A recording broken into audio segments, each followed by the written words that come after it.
आप सुन रहे हैं दुबई गैंग का भाग 4। मैं तुम्हारे किसी फौजदारी के केस की तफ्तीश की जद में हूँ जो तुम 2 हथियारबंद मातहतों के साथ यहाँ है, नायक ने पूछा। हथियारबंद कौन? बोला। इंस्पेक्टर ने जवाब दिया। हर बात कहनी नहीं पड़ती, तुम बोलो, जो मैं बोला वो बंडल। इनकी मौजूदगी प्रोसीजरल है। कोई थाना अध्यक्ष तहकीकात पर निकले तो ऊपर से उसे हिदायत होती है कि वो कहीं अकेला ना जाए। ये सोलंके बोला, मिस्टर नायक का लेजिटिमेट बिजनेस ऑफिस है। जानकर खुशी हुई। ये जानकर और भी खुशी होगी जब पता लगेगा कि किस कारोबार का बिजनेस ऑफिस है। तुमरे को, नायक ने कहा, इधर कोई खतरा हो ना? हो सकता है। जान का खतरा? वो भी फेंकता है, बॉम्ब फेंक मारता है। सुरवे ने लापरवाही से कंधे उचकाए। तारुफ काफ़ी हो चुका है सच्चो साहब, अब मतलब की बात पर आए तो कैसा रहे? सोलंके ने पूछा। मैं पसंद नहीं करता कि मुझे कोई जुबान दे, कोई मुझे प्रॉम्प्ट करने की कोशिश करे। सोलंके ने नायक की तरफ देखा। नायक ने उसे कोई गुप्त इशारा किया जिसके फलस्वरूप सोलंके बदले स्वर में बोला, I am sorry sir, please take your own time. Thank you. Surve जानबूझकर कुछ क्षण ठिठका। कभी मुंबई में अमर नायक नाम का एक अंडरवर्ल्ड डॉन हुआ करता था, आप उसके बारे में कुछ जानते हैं? नायक ने घूर कर उसे देखा। अमर नायक कॉमन नाम है, अमर भी और नायक भी, इस वास्ते सोचा शायद नामों में कोई समानता। उस पर कभी कोई केस बना था? नहीं। कभी गिरफ्तार हुआ था? नहीं। कभी एफआईआर दर्ज हुई थी? नहीं। अमर नायक एक है मुंबई में, और वो मैं है। सुनी सुनाई बातों के दम पर मेरे पर कोई उल्टा सीधा इल्जाम लगाया तो नतीजा गंभीर होगा तुमरे वास्ते, नायक ने कहा। जनाब, मालूम है मेरे को। अभी मेरे अमर नायक होने में प्रॉब्लम तुमरे को? कोई नहीं। बढ़िया, आगे। सुरवे ने वर्दी की जेब से एक तह किया हुआ फुल स्केप पेपर निकाला, बड़े यत्न से उसके बल निकाले, फिर उसे नायक के सामने रखा। ये क्या इच? देखो, कंप्यूटर पुल आउट है, सोलंके बोला। ग्राफिक आर्टिस्ट का बनाया किसी के फेस का स्केच है। किसके? सुरवे ने बोला। सोलंके ने अपने बॉस की तरफ देखा। आप स्केच में उकेरी गई तस्वीर को पहचानते हैं? नहीं। इतनी जल्दी जवाब ना दीजिए, जरा गौर से सूरत को देखिए और फिर जवाब दीजिए। ये पुलिस इंक्वायरी है सर, महकमा आपसे उम्मीद करता है कि इंक्वायरी में आप उसकी मदद करेंगे।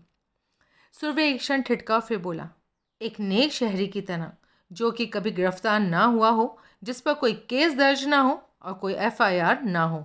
नहीं, मैं ये सूरत नहीं पहचानता, नायक बड़े सब्र से बोला। ऐसे प्रिंट आउट की एक्यूरेसी गवाह पर उसके एक्यूरेट रिकलेक्शन पर डिपेंड करती है सर, सोलंके ने कहा। ठीक, अब ये देखिए। उसने प्रिंट आउट के बगल में एक 4x6 इंच साइज़ का black and white camera print रखा। इसके बारे में क्या कहते हैं, पहचानते हैं इसे? नायक और उसके डिप्टी दोनों ने देखा कि वो समीर केतकर की शक्ल का क्लियर कैमरा प्रिंट था। प्रिंट बगल में रखा होने की वजह से अब ग्राफिक आर्टिस्ट का बनाया स्केच भी साफ केतकर का ही लग रहा था। कैमरा प्रिंट आपके पास था तो कंप्यूटर से स्केच बनवाने की क्या ज़रूरत थी? प्रिंट बाद में हासिल हुआ था। शायद आपको ना मालूम हो, पुलिस का एक महकमा रीजनल क्राइम रिकॉर्ड ब्यूरो भी होता है, जो कि आजकल पूरी तरह से कंप्यूटराइज्ड है। ये कंप्यूटर पुल आउट ब्यूरो में भेजा गया था, तो हमें में ये कैमरा फ़ोटो तुरंत जवाब में हासिल हुआ था, जिससे हमें पता चला था कि ये आदमी सज़ा याफ्ता मुजरिम था। रत्नागिरी में ये एक एटीएम खोलने की कोशिश करता पकड़ा गया था और इसे 3 साल की सज़ा हुई थी। आजकल ये समीर केतकर के नाम से जाना जाता है, जबकि इसका असली नाम बशीर हक्सर है। कैमरा प्रिंट में और ग्राफिक स्केच में जो फ़र्क है वो ये है कि प्रिंट में चेहरा क्लीन शेव्ड है, स्केच में मूंछ है। प्रिंट में बाएं आँख और नाक के बीच मटर के दाने के साइज़ का काला मस्सा है। स्केच में भीड़ू की नाक पर मोटे फ्रेम का प्लेइंग ग्लासेस वाला चश्मा है, जिसकी वजह से मस्सा दिखाई नहीं देता। और प्रिंट और स्केच में हेयर स्टाइल बिल्कुल जुदा है। अब कहिए, क्या कहते हैं आप इस बारे में? कुछ नहीं। कुछ तो कहिए सर। क्यों भला, हम नहीं जानते ये कौन है? अभी सिर्फ 1 घंटा पहले ये आदमी बशीर हक्सर उर्फ समीर केतकर इस इमारत में दाखिल होता देखा गया था। तो 15वें माले पर पहुंचा था, मेरे पास आया था कोई? अब ये तो आप ही बताएंगे। अरे तुम 3 सितारों वाला इंस्पेक्टर है, थानेदार है, तुम बोलो, तुम पता लगाओ किधर गया। 15 माले की बिल्डिंग में भीड़ू किधर भी गया हो सकता है, खास इस जगह पर क्यों ही आएगा? हाँ, आपका मुलाजिम है ना? हाँ, माता फिरेला है, वो अभी भी यहाँ मौजूद हो सकता है। ऐसा? हाँ, आजकल भाई लोग कायदा कानून पुलिस से ज़्यादा जानते हैं, इसलिए कहने की ज़रूरत नहीं कि मुजरिम को पनाह देना भी जुर्म होता है। दफ़ा 212 लगती है, 3 से 5 साल तक की सज़ा का प्रावधान भी है। लगती होगी, हमें क्यों बता रहे हो? आपको नहीं मालूम? नहीं, हमें क्यों मालूम होगा? ठीक है, नहीं मालूम तो नहीं मालूम।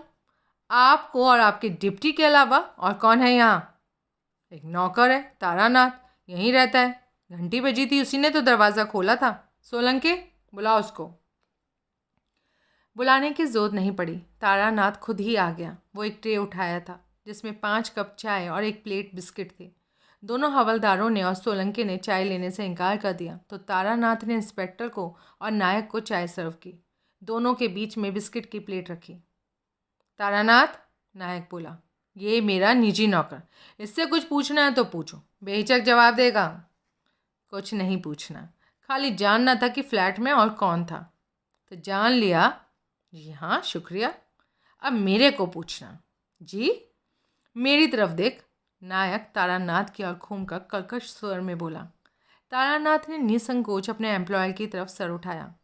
मेरे सोलंके तेरे अलावा यहाँ और कौन है? और तो कोई नहीं है। कोई इधर आया? तूने उसको छुपा के रखा तो बोल दे।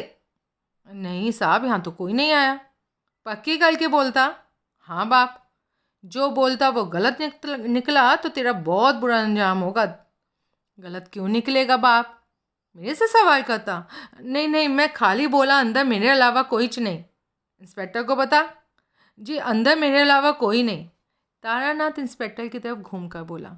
बड़ा फ्लैट है, तेरी जानकारी के बिना भी कोई अंदर हो सकता है। हो सकता है? क्यों नहीं हो सकता? यहाँ सारे अंधे ही तो बसते हैं। नायक एकाएक उठ खड़ा हुआ। बड़ा मत करो सब मिलके, नीचे जो 7 है उनको भी बुला लो। चूहा तो नहीं जो किसी बिल में छुप कर होएगा। मैं और मेरा डिप्टी और मेरा नौकर बाहर खड़े ले हैं, तभी अंदर आएंगे। जब आके बोलेंगे कि पकड़ लिया। चल सोलंके, चल। तारानाथ, बैठ जाइए। क्यों, अब क्या हुआ? वो यहाँ नहीं है, होता तो आप खुद इतनी फराक दिल्ली से तलाशी की पेशकश ना कर रहे होते। बैठ जाइए प्लीज़। नायक वापस अपनी एग्जीक्यूटिव चेयर पर ढेर हुआ। और नौकर को रुखसत कीजिए। अपनी ट्रे के साथ तारानाथ भीतर चला गया। चाय पिए, ठंडी हो जाएगी, सोलंके ने कहा। सहमति में सर हिलाते सुरवे ने चाय की तरफ तवज्जो दी। कब देखा था आपने इस भीड़ू को? सोलंके ने तब भी मेज पर पड़े कंप्यूटर स्केच और कैमरा फोटोग्राफ की ओर इशारा किया। इस बिल्डिंग में दाखिल होते? हमने नहीं देखा था, हमारे मुखबिर ने हमें खबर की थी और हमने उसकी खबर पर अमल किया था। दादा से यहाँ आकर? हाँ, क्यों? उड़ के आए? उड़ के आने में भी टाइम लगता है। नहीं, उड़ के तो नहीं आए, सायरन वाली पुलिस जीप पर आए, 25 मिनट लगे। वैसे मेरे को मालूम तुम ये स्टोरी क्यों कर रहे हो। अगर समझते हो कि पुलिस के पहुंचने तक वो भीड़ू यहाँ आके जा चुका होगा तो गलत समझते हो। जो हमारा खबरी था उसकी हर वक्त इस बिल्डिंग की लॉबी पर निगाह थी। वो गारंटी करता है एक बार भीतर दाखिल होने के बाद उस भीड़ू ने बिल्डिंग से बाहर कदम नहीं रखा था। पीछू भी एक रास्ता है। जब रास्ते की खबर है तो इस बात की भी खबर होनी चाहिए कि वो रास्ता हमेशा बंद रहता है। बहुत ही सख्त ज़रूरत हो तो खोला जाता है। उस भीड़ू की हक्सर उफ केरतकर की ज़रूरत सख्त थी तो बोलो, ऐसा हो सकता है। बोलने की जगह सोलंके परे देखने लगा। आप? सुरवे नायक की तरफ घुमा। इस फ्लैट में कब से हैं? 2.25 साल से। बाजू में एक और फ्लैट है, ऑक्यूपेंट से, उसमें रहने वाले बाशिंदों से वाकिफ़ हैं? नहीं, कभी किसी की शक्ल ही नहीं देखी। ऐसा क्यों? बंद पड़ा है। सुना है मालिक सूरत में है, डायमंड मर्चेंट। इधर ऑफिस खोलने का प्रोग्राम बनाया था, इस वजह से फिलेट खरीदा, लेकिन ऑफिस नहीं खुला था। क्यों नहीं खुला था अब ये तो वही बता सकता ना। इधर केयर टेकर की क्या पोजीशन है? है ही नहीं।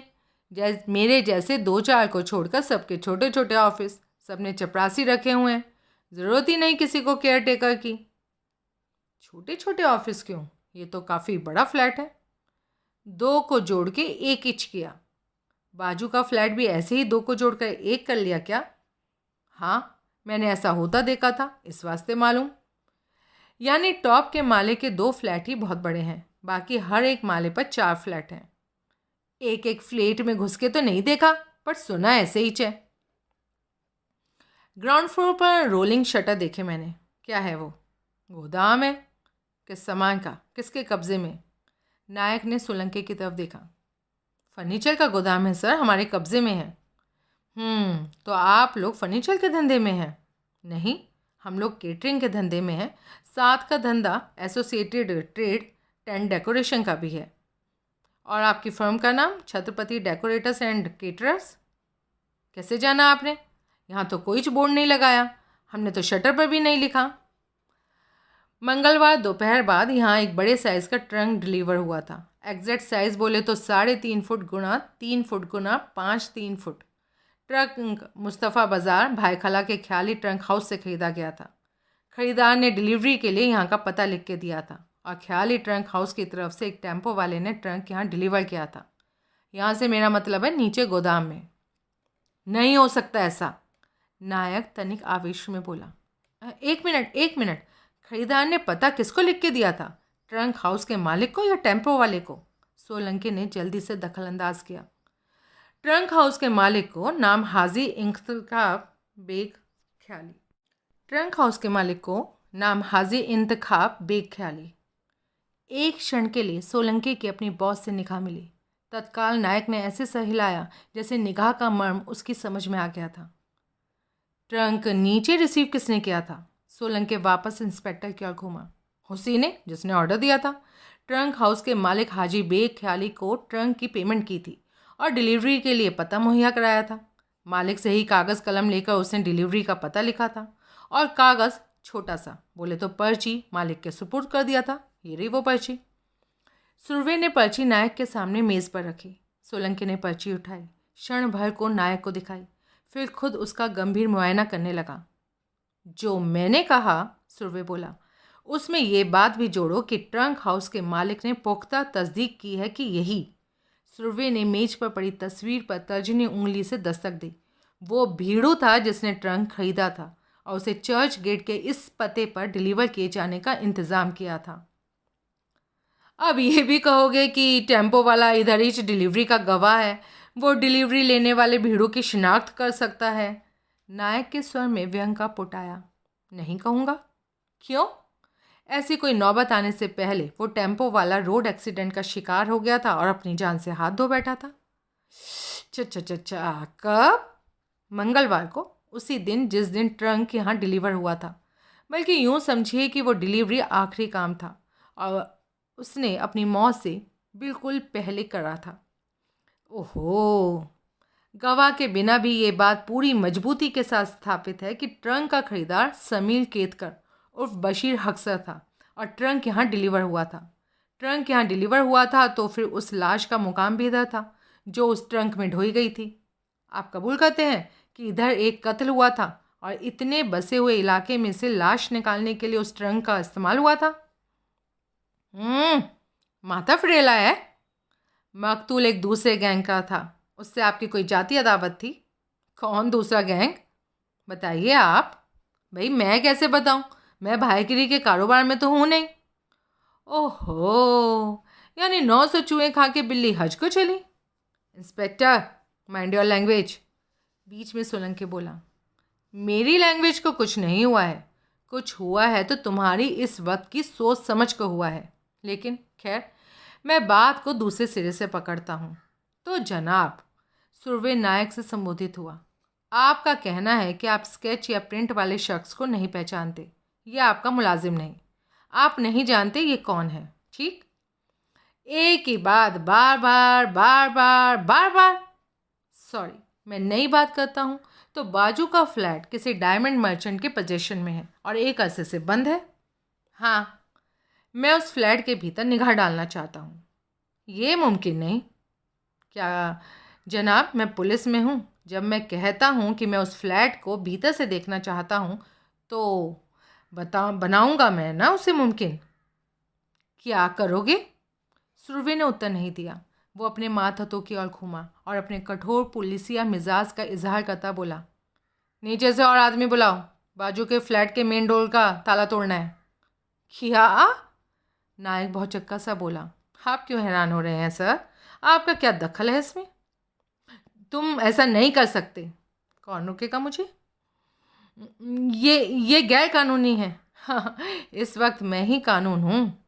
नायक और उसका डिप्टी एक दूसरे का मुंह देखने लगे। बाजू के फ्लैट में क्या होता है इससे आपको क्या लेना देना है? मेरा एक्शन अगर गलत है तो ये पुलिस के और फ्लैट के ओनर डायमंड मर्चेंट के बीच की बात है। आप क्यों परेशान होते हैं? वो हमें बोल के ही गया कि उसकी गैर हाजिरी में हम उसके फ्लैट का ध्यान रखें। कब बोल के गया था? आप तो कहते हैं कि आपने कभी उसकी शक्ल नहीं देखी। नायक हड़बड़ाया, फिर नायक भड़का, मैं तुम्हारी वर्दी उतरवा देगा। क्यों भला? आपका तो मैंने कोई बुरा नहीं किया। तुमरे को ऐसी हरकत का कोई अख्तियार नहीं है।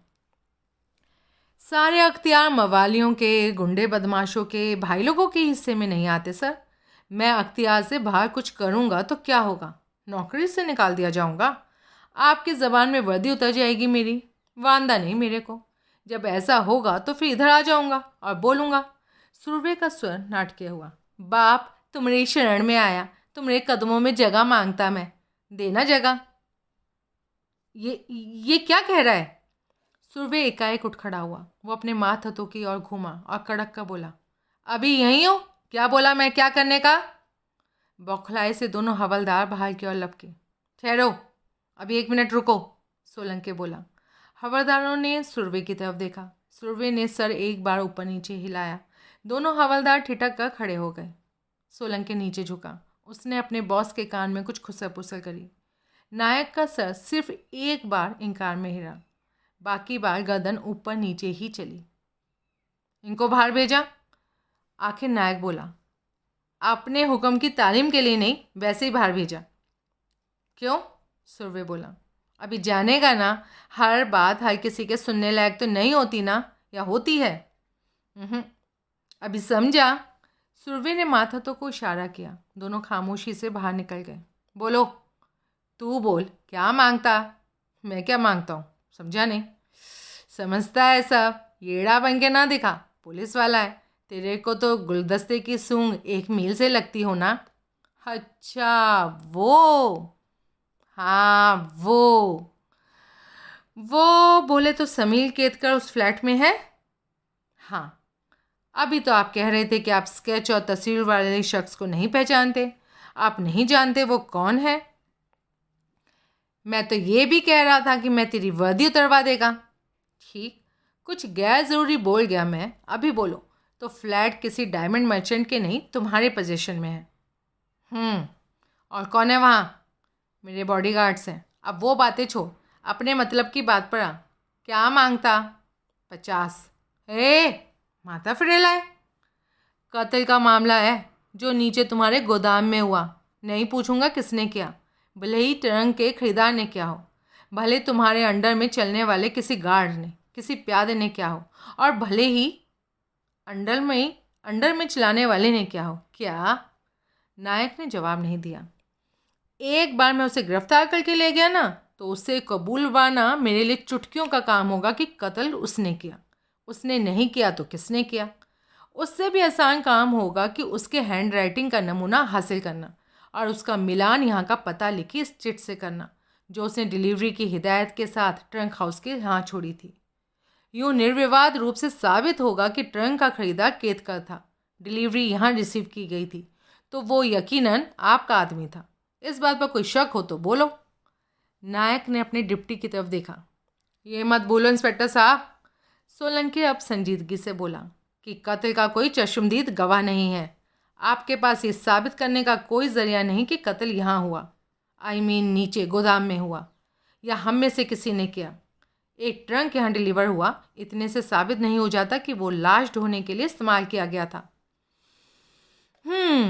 तो और किस लिए इस्तेमाल किया गया था?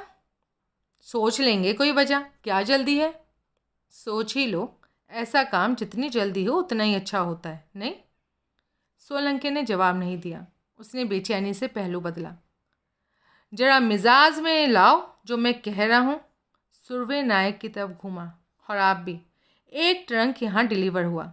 डिलीवरी के वक्त ट्रंक खाली था। उसमें ताले का भी कोई मतलब नहीं था। फौरन बाद जब वो महापालिका मार्ग पर नमूदार हुआ तो उसमें लाश थी। उसमें छोटा मोटा ताला भी लगा हुआ था। चर्च गेट से महापालिका मार्ग के छोटे से वक्फे में ट्रंक में लाश क्या जादू के जोर से पहुंच गई? जोर से तो नहीं पहुंची जादू के। लाश गोदाम में पहले से मौजूद थी। ट्रंक पहुंचते ही उसको खाली ट्रंक में रखा जाना था और किसी तरीके से ट्रंक कहीं और पहुंचाया जाना था ताकि लाश का रिश्ता गोदाम से ना जोड़ा जा सकता। नतीजन किसी तरीके से लाश को महापालिका मार्ग पहुंचाया गया और आगे उसे एक टैक्सी वाले के मत्थे मर दिया गया। ये है मेरी थ्योरी कत्ल की और लाश की डिस्पोजल की। अब इसमें कोई नुक्स है तो निकालो। ये बात अपनी जगह फिर भी कायम है कि कत्ल का कोई चश्मदीद गवाह नहीं है, सोलंकी ने कहा। भाई बहुत ढिठाई भरा जवाब है तुम्हारा।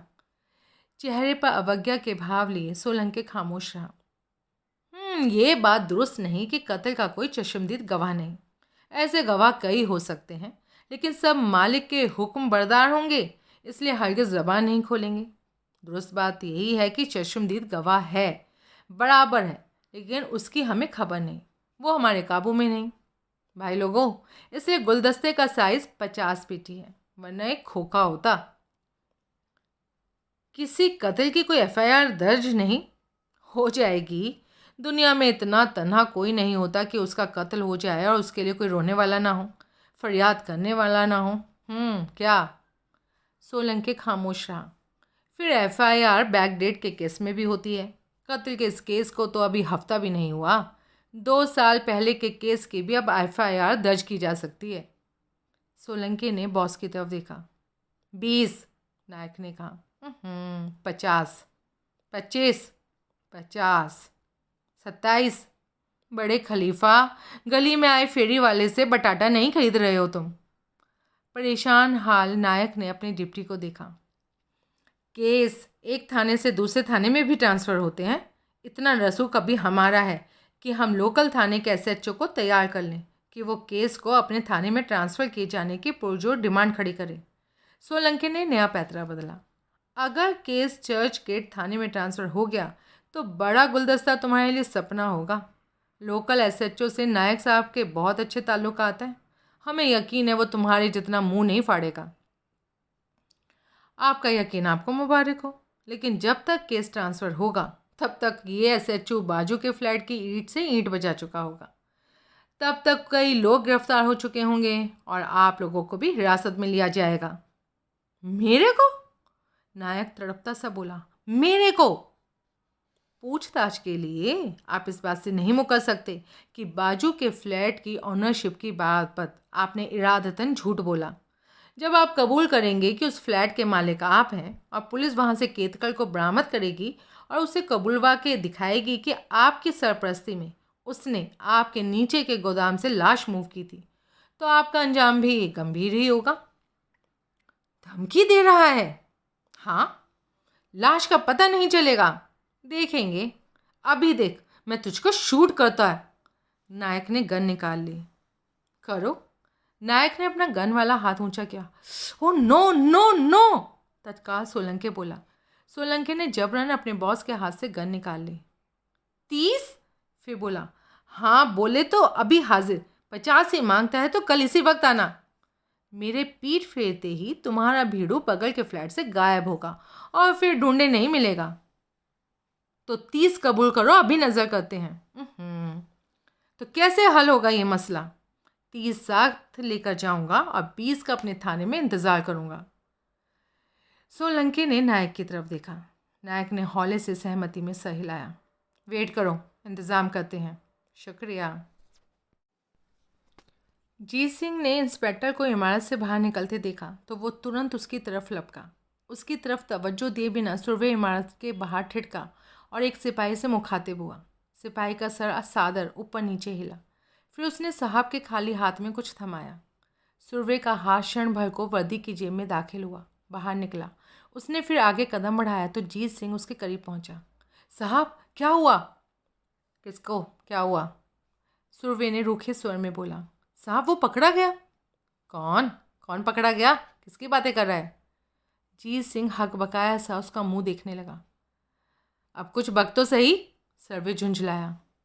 बकता है, एक बाजू चलो तो बकता है। साहब मेरे को कोई फर्क नहीं, पर हो सकता है आप ही पसंद ना करें कि पब्लिक सुने। सर्वे फिर भड़कने को हुआ। फिर कुछ सोचकर उसने भीड़ से परे कदम उठाया।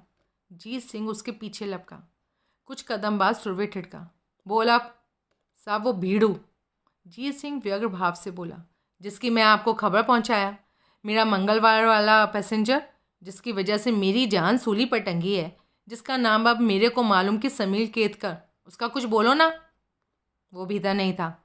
क्या बात करते साहब, वो बिल्डिंग के अंदर बरोबर। तूने देखा उसे अंदर जाते?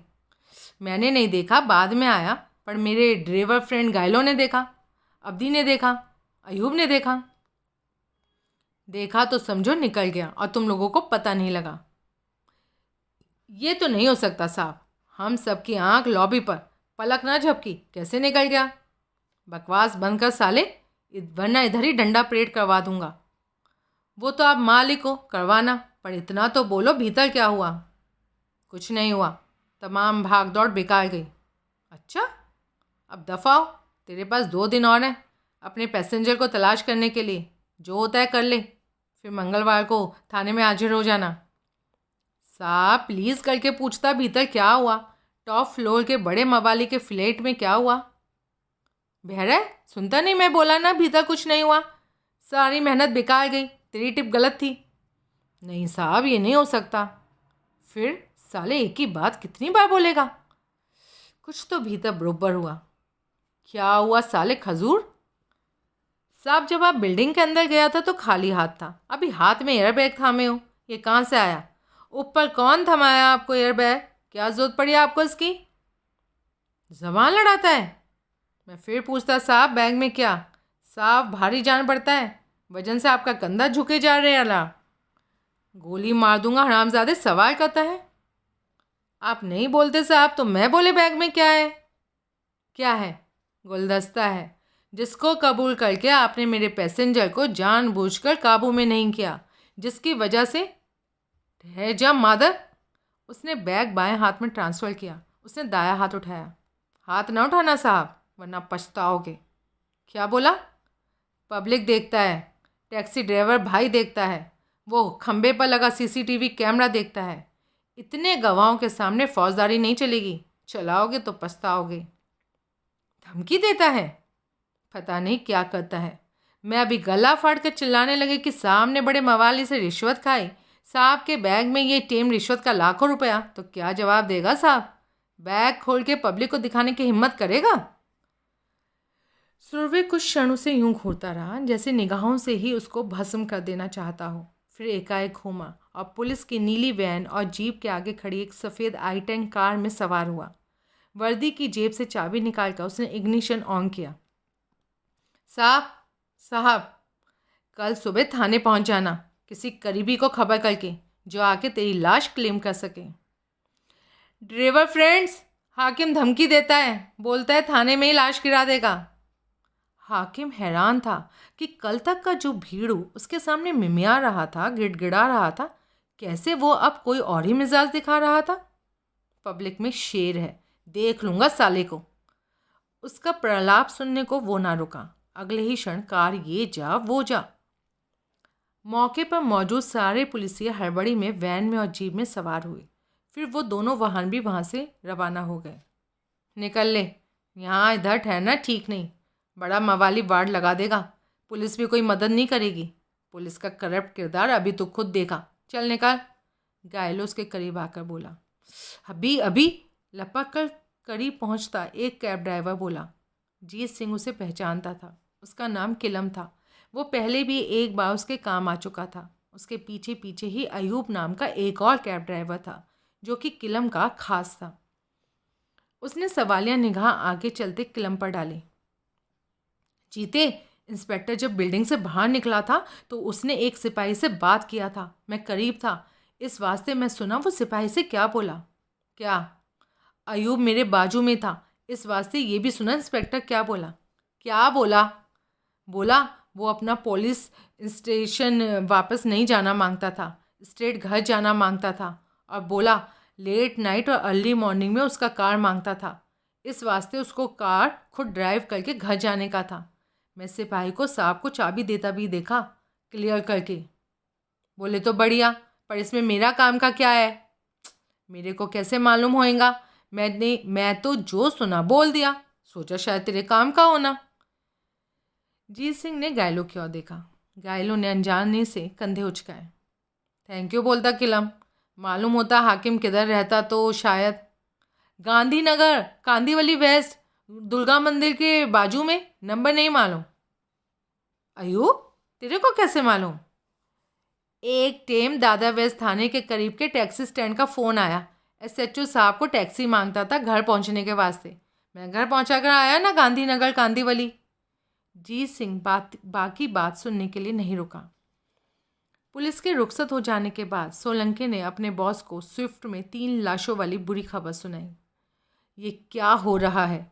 सोलंकी चुप हुआ तो नायक तड़प कर बोला, दुबई गैंग क्या साला रातों रात इतना पावरफुल हो गया कि किसी की भी वाट लगा सकता है, खास तौर से अमर नायक की।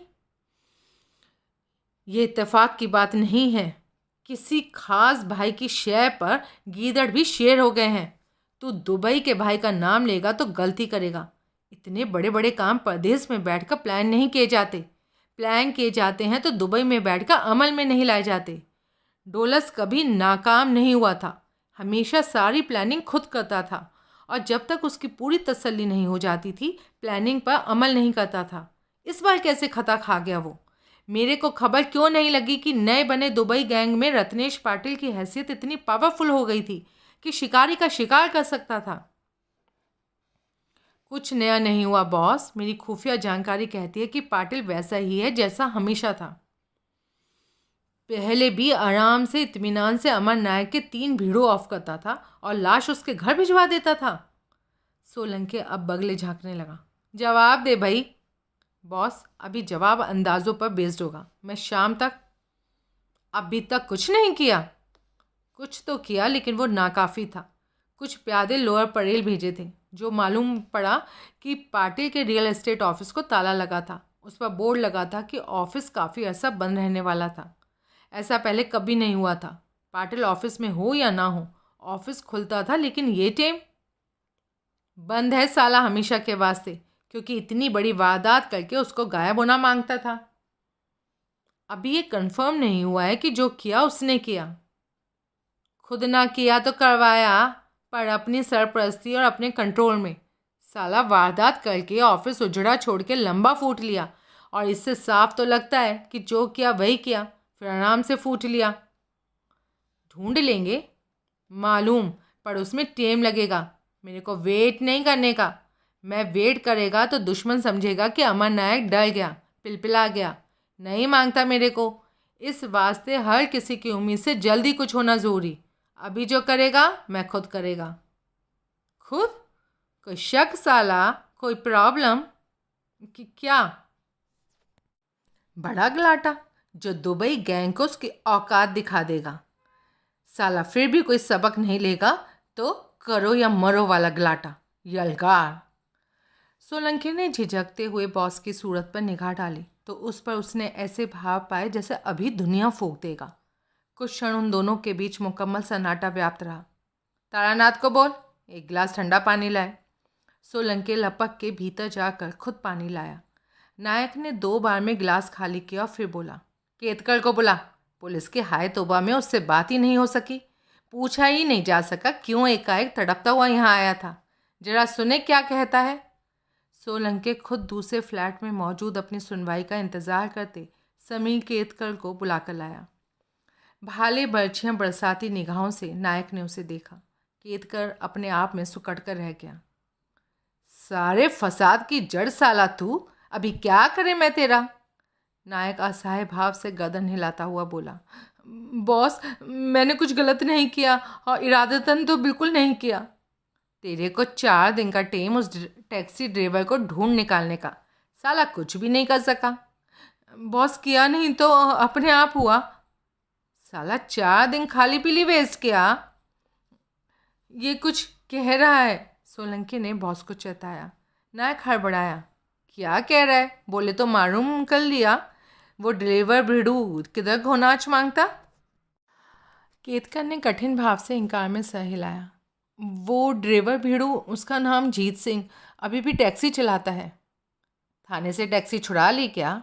नहीं, नवा टैक्सी, ये टाइम भी उधर ही है, दादा व्यस्त थाने में। कोई और टैक्सी पकड़ा वो। तेरे को कैसे मालूम? वो मैं उसकी टैक्सी में सवार था। क्या क्या पकता है? जब तक मैं उसको पहचानता तब तक वो भी मेरे को पहचाना बरोबर। वो टाइम पता नहीं क्यों वो भी मेरे को अपने काबू में मांगता था। तेरे को क्या मालूम? गन चमकाई ना। मामूली टैक्सी ड्राइवर के पास गन? क्या बकता साला। बाप बरोबर ऐसे ही था। मैं जान जोखिम में डालकर उसके गन वाले हाथ पर झपटा। गन उसके हाथ से निकल गई तो मैं टैक्सी से निकलकर भागने में कामयाब हुआ और इधर ही पहुंचा। इधर ही किस वास्ते? बाप मेरे पर हमला हुआ ना, दिन दहाड़े गोलियां बरसाई गई। क्या बकता? जो बोलना है एक ही बार में बोल केतकर, सोलंकी ने सख्ती से कहा। केतकर ने झिझकते सकुचाते आदेश का पालन किया। वो खामोश हुआ तो नायक भौचक्का सा उसका मुंह देख रहा था। सोलंकी क्या कहता ये क्या कहता साला घोचू? कोई इसे दिन में टपकाने का कोशिश किया, फिर ये बचा कैसे? वो बुलेट प्रूफ वेस्ट पहना था ना इसने, सोलंकी धीरे से बोला। क्या क्या बोला? कहता है अभी भी पहने हैं। दिखा भाई। केतकर ने शर्ट जैकेट उघाड़ कर बॉस को नीचे मौजूद बुलेट प्रूफ का नज़ारा दिखाया। कहाँ से आई? वो चोर बाजार में सब मिलता है ना, बोले तो भी फेंकता है। नहीं, मिसाल दी बॉस, खाली मिसाल दी। केतकर इधर मेरी तरफ देख। दिखता है बॉस, केतकर अदब से बोला। गोली लगे तो खून निकलता है, तू कहता है तेरे पर तो कई गोलियां चली। वो टेम मेरा जैकेट फ्रंट से ओपन था, मैं जैकेट के दोनों साइड आपस में मिलाया और ऊपर से हाथ जकड़ लिए। पब्लिक को नहीं मालूम पड़ा कि अंदर खून बहता था या नहीं। काफ़ी शयाना है, जहाँ ज़रूरत होती है वहाँ शयाना नहीं होता। वैसे है काफ़ी शयाना। अभी बोल तो, तेरे को बुलेट प्रूफ की ज़रूरत क्यों महसूस हुई? केतकर कैसे कबूल करता कि वो 1 साल से बॉस की थोड़ी थोड़ी हेरोइन चुरा रहा था और अब उसको वज़न 1 किलो डीलर के पास सरकाने उससे डील करने के दौरान वो प्रोटेक्शन की ज़रूरत महसूस करता था।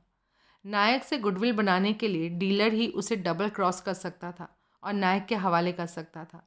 ऐसी कोई नौबत आती तो फौजदारी होके रहती, तो तब बुलेट प्रूफ वेस्ट उसके काम आती। ये जुदा मसला था कि वेस्ट उसके काम अप्रत्याशित तरीके से आई थी। वो दुश्मनों के एकाएक हुए हमले से बचा था। वो मेरे को दुबई गैंग से खतरा था ना। सोमवार रात बांद्रा के बार में धोवाले का अगवा प्लान करके मैंने सारे गैंग को अपना दुश्मन बना लिया था। इसलिए मेरे को लगता था कि कभी भी कहीं भी मेरे पर जवाबी हमला हो सकता था, जो कि आज दोपहर बाद सच में हुआ। मेरे पर अंधाधुंध फायरिंग की गई। मैं बुलेट प्रूफ ना पहना होता बॉस तो सोचो मेरा क्या अंजाम होता। तेरे को क्या मालूम, तेरे हमलावर दुबई गैंग से थे। एक को तो साफ पहचाना ना मैं, जो कार से बाहर निकलकर मेरे पर फायरिंग किया। उसका एन फिट करके पहचाना मैं। बोले तो वो कार से बाहर निकला ही इस वजह से था कि उसको मेरे टपक जाने की गारंटी थी, वरना कार की प्रोटेक्शन छोड़कर मेरे सामने आकर मुझ पर फायरिंग करने की क्यों ज़रूरत करता? कौन था वो? सोलंकी ने उत्सुक भाव से पूछा।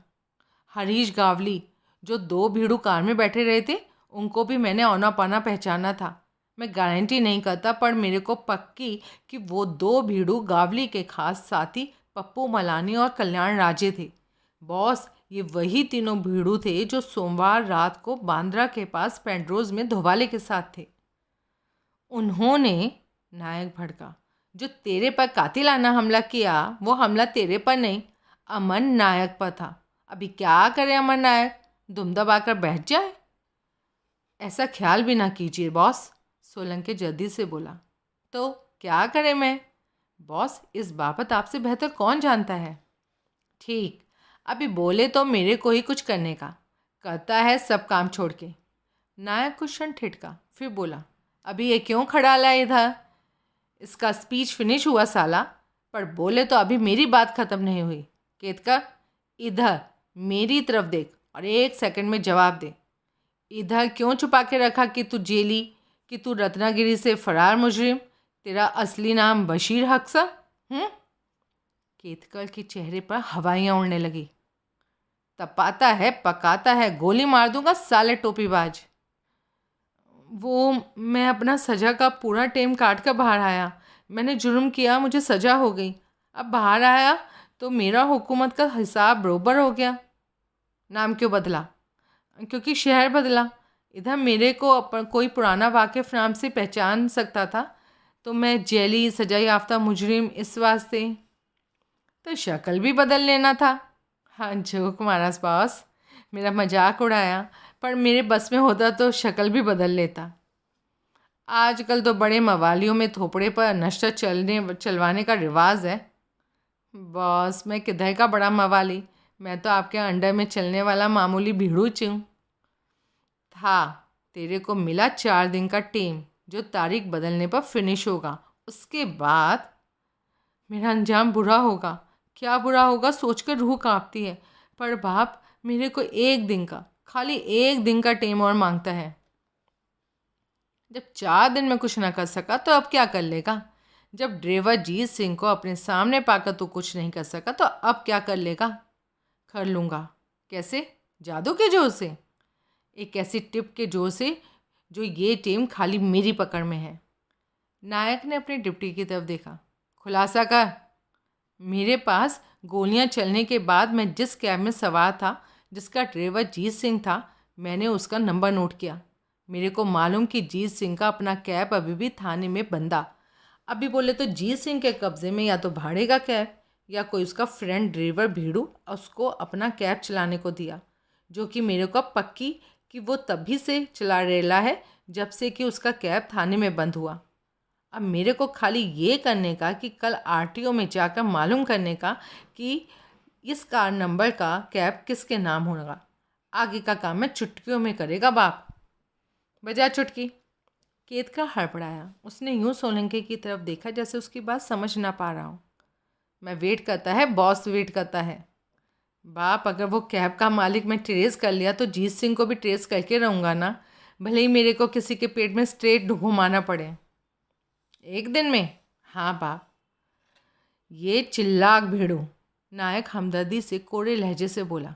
फंसा हुआ चिल्लाक भेड़ू, इसको फरार होने के वास्ते टेम मांगता।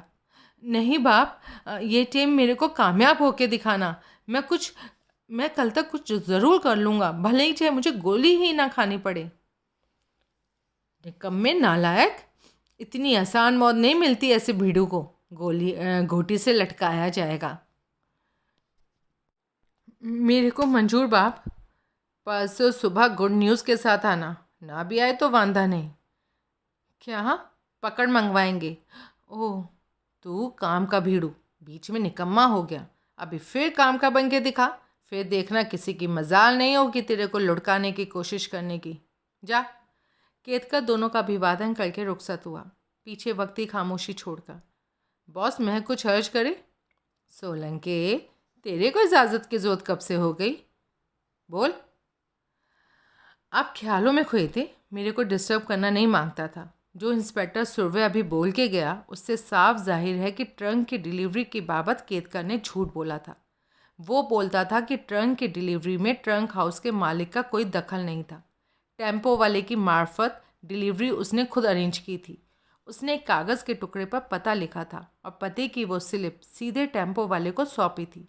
सुरवे इसके उलट बोला।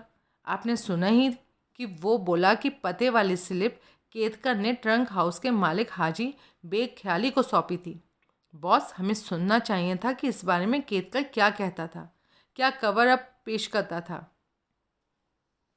तेरी बात ठीक, लेकिन मैं उसे ढेर ढील देना चाहता था। जब उस बारे में उसे सवाल होता तो अपनी खाल बचाने के लिए शाना कुछ ना कुछ सोच ही लेता। कोई बड़ी बात ना होती कि वो ये दावा करता कि सुरवे की इस बात सोच समझ के कोई नुक्स है, उसे कोई गलत फहमी थी, या यही बोल देता कि उस बाबत किसी वजह से सुरवे झूठ बोल रहा था। उसका मुंह पकड़ने के लिए हम सुरवे को उसके सामने तो हाजिर नहीं कर सकते थे ना। ऐसा कुछ कर भी लेते तो टाइम लगता, लिहाजा इस वक्त यही मुनासिब था कि उसको एक दिन की मोहलत की देने की दरख्वास्त मान ली जाए और उसे उसके नए प्लान पर काम करने दिया जाता, वरना जानते हो वो क्या करता? वो खिसक जाता, प्लान को अंजाम की कोई कोशिश करने से पहले ही फरार हो जाता।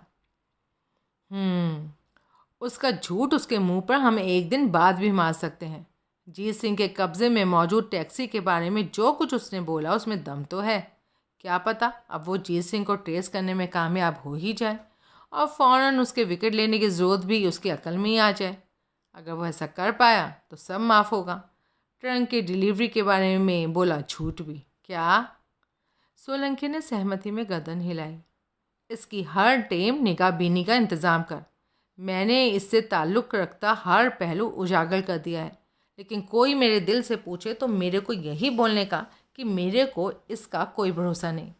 एक एक्स्ट्रा दिन में इससे कोई कर्तव्य नहीं होने वाला, पर छूट दिया तो वेट करने का। मेरे मगज़ में क्लियर करके आता कि अपनी नाकामी के बाद ये फ़रार होने की कोशिश करेगा। कोशिश कामयाब नहीं होने दी जाएगी, यही मांगता मेरे को। कोशिश करता पाया जाए तो पकड़ कर यहाँ ले आना, ताकि उसकी सज़ा यादगार सज़ा उसे मेरी मौजूदगी में मिले और हमारे या बाकी भीड़ू लोगों को इब्रत हासिल हो। और कामयाब हो गया तो शाबाशी पाएगा, खोई हुई इज्जत वापस पाएगा और कोई बड़ा इनाम पाएगा। क्या? सोलंकी ने सहमति में सर हिलाया। जीत सिंह यूं कैब चला रहा था जैसे पीछे प्रेत लगा हो। उस घड़ी ना उसे एक्सीडेंट की फिक्र थी और ना चालान की। वो ज़िंदगी का बहुत बड़ा दाव खेलने जा रहा था, जिसमें उसका अंजाम तख्त या तख्ता वाला होने वाला था। संयोग से ही उसके पास गन थी, लेकिन उसमें से 4 गोलियां चलाई जा चुकी थी। बाकी 2 गोलियों की बिना पर अगर उसका मनमाफिक नतीजा ना निकलता तो उसका क्या अंजाम होता, उसकी कल्पना करके ही उसका दिल हिलता था। लेकिन वो मजबूर था। जिस अंजाम की तरफ होनी उसे धकेल रही थी वो उसे नहीं टाल सकता था। उसने खुद सर उखड़ में दिया था, तो मूसलों से डरना बेमानी था। वो हाकिम को रास्ते में ना पकड़ पाता तो पहले ही घर पहुंच जाता, तो भी उसके हक में नतीजा 0 ही होने वाला था। तूफ़ानी रफ्तार से वो कैब दौड़ाता रहा।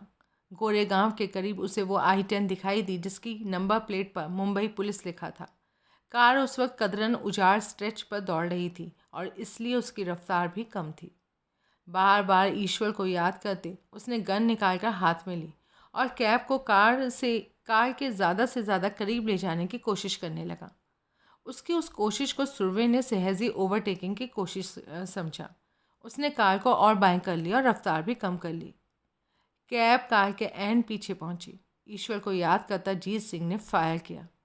असंभव काम संभव हुआ। ईश्वर ने जैसे उसकी सुन ली। तत्काल कार का पिछला दायां पहिया बैठ गया।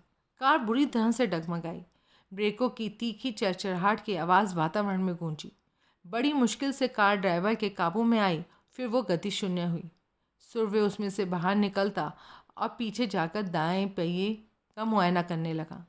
वो भी स्थिति को समझने की कोशिश कर ही रहा था कि कैब कार के पहलू में सुरवे को लगभग छूती हुई आकर रुकी। फिर इससे पहले कि सुरवे कुछ समझ पाता, उस पर गन ताने जीत सिंह उसके सामने खड़ा था। तू? बहुत चक्का सा सुरवे बोला। हाँ, आपका खिदमतगार। कार की ओट में चलिए, प्लीज़ करके बोलता मैं। साले तू बड़ी बुरी मौत मरेगा। अभी तो अपनी खैर मनाइए, पहली तरफ कार की ओट में चलिए। साले छपड़ी हुक्म देता है मेरे को। देता है ना, आप ना मानिए। नहीं मानूंगा तो कुछ नहीं, यहीं मरे पड़े होंगे आप। हैरान होते ही प्राण निकल जाएंगे कि ये नौबत आई तो क्यों आई। कहना मानिए, शायद जिंदा रहने की कोई सूरत निकल आए। पछताएगा तू। हाँ, बरोबर आता है मेरे को पछताना परफेक्ट करके। जब से फूटे मुकद्दर ने आपकी तरफ धकेला, पछताई तो राम है। चलिए और आगे बढ़िए। तीव्र अनिच्छा जताता सुरवे कार की पल्ली तरफ पहुंचा। वो ठिठका, घूमा तो उसने जीत सिंह को अपने से सिर्फ 2 कदम परे पाया। गन बदस्तूर उसकी तरफ तनी हुई थी। जीत सिंह का हाथ चट्टान की तरह स्थिर था। अब भी बोल, क्या मांगता तेरे को? बोलता ना, पर बोलने से पहले सोचता। बक जल्दी। बाप, भाव नहीं खाने का, भूलने का नहीं कि गन मेरे हाथ में है। कभी चलाई भी है या हाथ में थामी भी है? अभी टायर उड़ाया ना, तुक्का लग गया। हाँ, ऐसे ही। अभी मैंने आपके हुक्म पर अमल करना है, जल्दी बकना है क्या? सुरवे खामोशा। मेरे को मालूम, आइंदा मैं आपके हाथ आ गया तो मेरी बड़ी बुरी कत बनेगी। बहुत ज़्यादा बुरी, इतनी बुरी कि तूने सोचा भी नहीं होगा। साले दहशत से ही मर गया तो समझना आसान मौत मरी। हाथ आ गया तब ना। सुरवे हड़बड़ाया। वह अनिश्चित सा जीत सिंह का मुंह देखने लगा। सड़क पर मोटा ट्रैफिक जारी था। किसी ड्राइवर को आगे कुछ असाधारण जान पड़ता था। वो अपने वाहन की रफ्तार कम करता था तो ये देखकर फिर रफ्तार बढ़ा देता था कि कार पुलिस की थी। अब वो पुलिस की किसी संकट में कल्पना नहीं कर पाता था। अभी सपने देखिए, पर साथ में काम और कीजिए। मैंने कहा एक काम और कीजिए। क्या? अपना मोबाइल निकालिए और एक कॉल रिसीव कीजिए। रिसीव करूं? किसकी? मालूम पड़ेगा ना। जीत सिंह ने अपना खुद का मोबाइल निकाला और सुरवे का नंबर पंच किया। जटिल काम था। सुरवे को गन की नाल के निशाने पर भी रखना था और मोबाइल के कीपैड पर भी निगाह रखनी थी। बड़ी मुश्किल से उसने ये काम को अंजाम दे दिया। सुरवे ने अपना मोबाइल निकालकर कॉल रिसीव की और ये देखकर हैरानी जाहिर करी कि कॉलर उसके सामने गन ताने खड़ा जीत सिंह था। ताकीद है, 1 मिनट लाइन चालू रखनी है, फिर मेरे जरिए लाइन काटी जाने का इंतज़ार करना है। जीत सिंह चेतावनी भरे स्वर में बोला। मतलब क्या है इस फिजूल हरकत का? हाकिम गुस्से से बोला। जीत सिंह ने जवाब नहीं दिया। 1 मिनट बाद उसने कॉल डिस्कनेक्ट कर दिया और मोबाइल वापस जेब में रख लिया। सुरवे ने ऐसे करने की कोशिश की तो जीत सिंह ने तत्काल उसे टोका। आप नहीं, आपने अभी एक कॉल और करनी है। सुरवे का मोबाइल वाला हाथ ठिठका। अपने थाने के ड्यूटी ऑफिसर को फ़ोन कीजिए, वो लाइन पर आए तो उसको बोलिए कॉल बैक करे। क्या? लगता है मेरे से ज़्यादा दहशत में तो आप हैं, इसी वजह से कुछ समझ नहीं पा रहे। करता हूँ, कॉल बैक करे तो क्या बोलूँ? बोलिए जीत सिंह कल के टैक्सी ड्राइवर की जो नवी टैक्सी मंगलवार से थाने में खड़ेली है उसको फ़ौरन मालिक जीत सिंह को सुपुर्द कर दिया जाए, क्योंकि अब उसके खिलाफ कोई केस नहीं है। टैक्सी का नंबर ये लिखिए। आखिर में ये भी बोलने का कि अगले 2 घंटे तक आप अपने मोबाइल पर नहीं मिलेंगे। क्यों? जीत सिंह ने जवाब नहीं दिया। सुरवे कुछ क्षण उसके जवाब का इंतज़ार करता रहा, फिर अनिच्छा से मोबाइल के हवाले हुआ। आखिर उसने वो सब किया जो जीत सिंह ने उसे करने के लिए कहा था। मुंबई मिमिक्री आर्टिस्ट का शहर है। आपका मुस्तैद ड्यूटी ऑफिसर वहम कर सकता था कि पता नहीं लाइन पर सुरवे साहब था भी या नहीं। जीत सिंह भावहीन ढंग से बोला। स्क्रीन पर नंबर नहीं आता? अगरचे की गारंटी होती कि आपका मोबाइल आपके ही पास था, तो इस वास्ते कॉल बैक। हाँ साहब, 1.5 दिमाग साला। ये गन देखिए। जीत सिंह गन वाला हाथ थोड़ा और आगे बढ़ाता बोला। पुलिस की ऐसी गन से बहुत वाकफियत होती है जो ट्रेस नहीं की जा सकती। ये भी ऐसी एक गन लाश के पहलू में पड़ी मिलेगी तो? लाश? बरामदगी पर कुछ नहीं बता पाएगी ना। किसकी लाश? आपकी। तब तक सुरवे ने ख्याल तक नहीं किया था कि उसकी जान को कोई खतरा था। उसके तसव्वुर में भी ऐसा नहीं था कि एक मामूली टपोरी एक पुलिस अधिकारी की जान लेने का ख्याल भी कर सकता था। तब पहली बार उसका दिल लर्जा। क्या बकता है? शुक्र है भौंकता है नहीं कहा, पर वांदा नहीं। कुछ भी बोलो साहब, मैं सुनता है। सुरवे का मुंह खुला बंद हुआ। अभी बोले तो क्या है, मैं साला गटर का कीड़ा, भौंकने वाला कुत्ता, यही बोला था ना, जिसकी कोई इज्जत है ही नहीं। मैं साला मजार का फूल जिसे जो चाहे रौंद के चल दे। मैं साला जीत सिंह जिसे हाकिम जब चाहे सिपाहियों के सामने लाफा रसीद कर दे, रुई की माफिक धुन दे। क्या किया मैं? कैसे बना मैं इस स्पेशल कल के ट्रीटमेंट के काबिल है? लाश मेरे गले पड़ी तो उसमें मेरा क्या कसूर पाया? मैंने एक ही तो गुस्ताखी की कि मैंने ट्रंक को फुटपाथ पर पड़ा छोड़कर निकल लेना चाहा। अभी बोलो, मेरे को क्या सपना आना था कि ट्रंक में लाश थी? बोलो हाकिम साहब, जवाब दो। नहीं सूझता तो इसी बात का जवाब दो। कातिल को तलाश करना मेरा काम? सुरभि के मुंह से बोलना फूटा। उसने अपने एकाएक सूख आए होठों पर जबान फेरी। अब वो सच में डरा हुआ था। साहब, मेरा इतना बोलना जरूरी नहीं, पर बोला मैं। मन की भड़ास निकालने के वास्ते बोला मैं। आपको एहसास दिलाने के वास्ते बोला कि हाकिम जुल्मी, खूनी, बेड़िया, खूंखार, दरिंदा, चंडाल खुद ऐसी हरकतें करता है या दूसरे को करने पर मजबूर करता है जो कानून के दायरे में नहीं आती, पर हाकिम करता है क्योंकि हाकिम है। सरेआम रिश्वत कलेक्ट करता है क्योंकि हाकिम है। सरेआम मार मार कर किसी की चमड़ी उधेड़ देने से गुरेज नहीं करता। भाई हाकिम है। कोई जीत सिंह गन चमकाएगा तो साला कड़क कब पड़ेगा कि साला हथियार नहीं रख सकता? नहीं रख सकता मालूम, पर मेरे को जालिम अफसर से अपनी घोर बेइज्जती का बदला लेने का और आइंदा के लिए इंतज़ाम करने का कि हाकिम किसी गरीब, मजबूर, मजलूम पर, किसी जीत सिंह पर जुर्म ना करे। किस हाकिम की बात कर रहे तू? मेरे को मालूम एक जुल्मी के ख़त्म हो जाने से सारे जुल्मी ख़त्म नहीं हो जाने वाले, पर इतने से ही मेरे मन को चैन पाएगा कि कम से कम एक जुल्मी को मैंने, जीत सिंह ने, ख़त्म कर दिया। किसकी बात कर रहा है तू? मुश्किल सवाल खड़ा हो गया जुल्मी हाकिम के लिए। जो जवाब पहले ना सूझा वो अब भी क्या सूझेगा? खैर, वांदा नहीं। उसने अपना गन वाला हाथ ऊंचा किया और उसकी छाती को दिल के ऊपर अत्यंत सावधानी से निशाना बनाया। आखिर एक ही गोली थी गन में। सुरभि को जैसे मौत का इल्हाम हो गया। अरे अरे, क्या करता है? साहब को शूट करता, साहब का वो हाल करता जो मेरा करने की साहब की हसरत रह गई। सुन सुन सुन। हाँ, सुनता ना। बैग में 30 पेटी रोकड़ा है, जितना चाहे ले ले। जीत सिंह ने मजबूती से इनकार में सहलाया। सब ले ले, वरना साथ ले जाओगे आखिरी सफ़र पर। अरे नादान ना बन, मेरी बात सुन, समझ। क्या सुनूं, क्या समझूं? जो माल अब वैसे ही मेरा है। ठीक ठीक, और मैं क्या बोला? तेरा है बरोबर, तभी तो बोला ना ले ले। अभी अपने खतरनाक इरादे से बाज आ जा। जान बख्शी की कीमत अदा करना चाहते हो? कुछ भी समझ ले। हाँ, समझ लिया। क्या? आप जिंदा रहे तो अब जो मुमकिन नहीं, तो सुबह होने तक जीत सिंह की जान पहले से ज़्यादा शिद्दत से सूली पर टंगी होगी। ऐसा कुछ नहीं होगा, यकीन कर मेरा। आप जैसे करप्ट, बद अखलाक हाकिम की काली ज़बान पर यकीन वही कर सकता है जिसका उपल्ला माला खाली हो। जीत सिंह की तर्जनी उंगली ट्रिगर पर मजबूत हुई। ईश्वर आपकी अंतिम यात्रा सफ़र करे सुरभि साहब। रहम रहम, मेरी बीवी बच्चों पर रहम। मेरे पर तो किसी ने रहम नहीं किया। अच्छा, मैं तेरा मुजरिम, मैं, इसलिए सज़ा, मौत की सज़ा। उसने फायर किया। सुरभि की टांगे उसके वजन के नीचे दोहरी हुई। वो भरभरा कर सरकारी कार के पहलू में गिरा। भारी सस्पेंस में जीत सिंह उस पर निगाहें गड़ाए रहा। कुछ क्षण बाद उसने महसूस किया कि उसकी सांसें चल रही थी। वो घबरा गया। दाता, ये तो अभी भी जिंदा था। गोली छाती में तो लगी थी, लेकिन उसकी उम्मीद और कोशिश के मुताबिक ऐन दिल के ऊपर नहीं लगी थी। क्या करे? वो उसे जिंदा छोड़कर नहीं जा सकता था।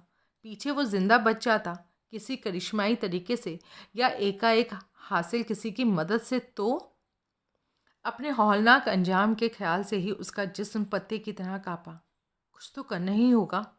फिर उसने वो काम किया जो उसकी खुद की जान पर ना बनी होती तो कभी नहीं करता। उसने सांस के लिए तड़पते सुरभि के गले पर अपना पाँव रखा और जोर से आंखें मींचते हुए पाँव पर अपने जिस्म का पूरा दबाव डाला। सुरभि का जिस्म थोड़ी देर तड़पा, फिर स्थिर हो गया। हिचकिचाते हुए जीत सिंह ने पाँव हटाया, झुककर आंखें फाड़ कर नीचे देखा। हाकिम की आंखों से जीवन ज्योति बुझ चुकी थी। उसने जेब से रुमाल निकालकर गन को रगड़ रगड़ कर पहुंचा, फिर गन को वहीं लाश के करीब उछाल दिया। उसने कार में पड़ा बैग उठाया, उसकी जिप पूरी खोली और भीतर झाँका। बैग 2000 के नोटों से ठुसा हुआ था। फिर भी उसने नोट चौकस किए।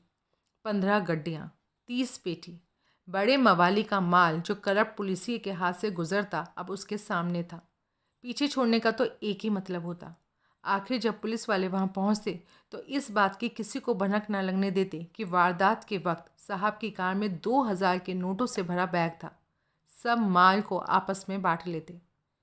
थानेदार सुरभि से के ऊंचे सदाचारिता की मिसाल किरदार की रक्षा के लिए साहब की कार से इतने नोट बरामद होते। थानेदार सुरभि के ऊंचे सदाचारिता की मिसाल किरदार की रक्षा के लिए साहब की कार से इतने नोट बरामद होते तो उसके उजले दामन पर ऐसा बदनुमा दाग लगता जो छुटाए ना छूटता। सुरभि साहब के ऊंचे मयार की रक्षा जोरी थी, इसलिए वो बैग कार में से हरगिज नहीं बरामद होना चाहिए था। साहब के मातहतों की वो बेमिसाल कुर्बानी थी कि वो साहब पर लगने वाले तोहमत को परोश में अपने सर ले रहे थे। बढ़िया। सुरभि की लाश आखिर बरामद हुई। इत्तेफाक से पुलिस की एक जीप उधर से गुजरी, जिस पर सवार एक सब इंस्पेक्टर ने देखा कि एक पुलिस की कार सड़क किनारे लवारिस सी खड़ी थी। उसने जीप रुकवाई और उस पर से उतरकर खुद कार पर पहुंचा। उसने एक शीशे में से भीतर झांका तो उसे कुछ गैर मामूली न दिखाई दिया। दूसरे पहलू से भीतर निगाह डालने के लिए वो पल्ली तरफ पहुंचा तो उसे सड़क पर लुढ़का पड़ा एक मानव शरीर दिखाई दिया। बावर्दी मानव शरीर। उसने झुककर नीचे देखा तो उसके छक्के छूट गए। बतौर एसएचओ दादा वेस्ट वो सुरभि को पहचानता था। 6 महीने पहले तक उसकी तैनाती दादा वेस्ट थाने में ही थी।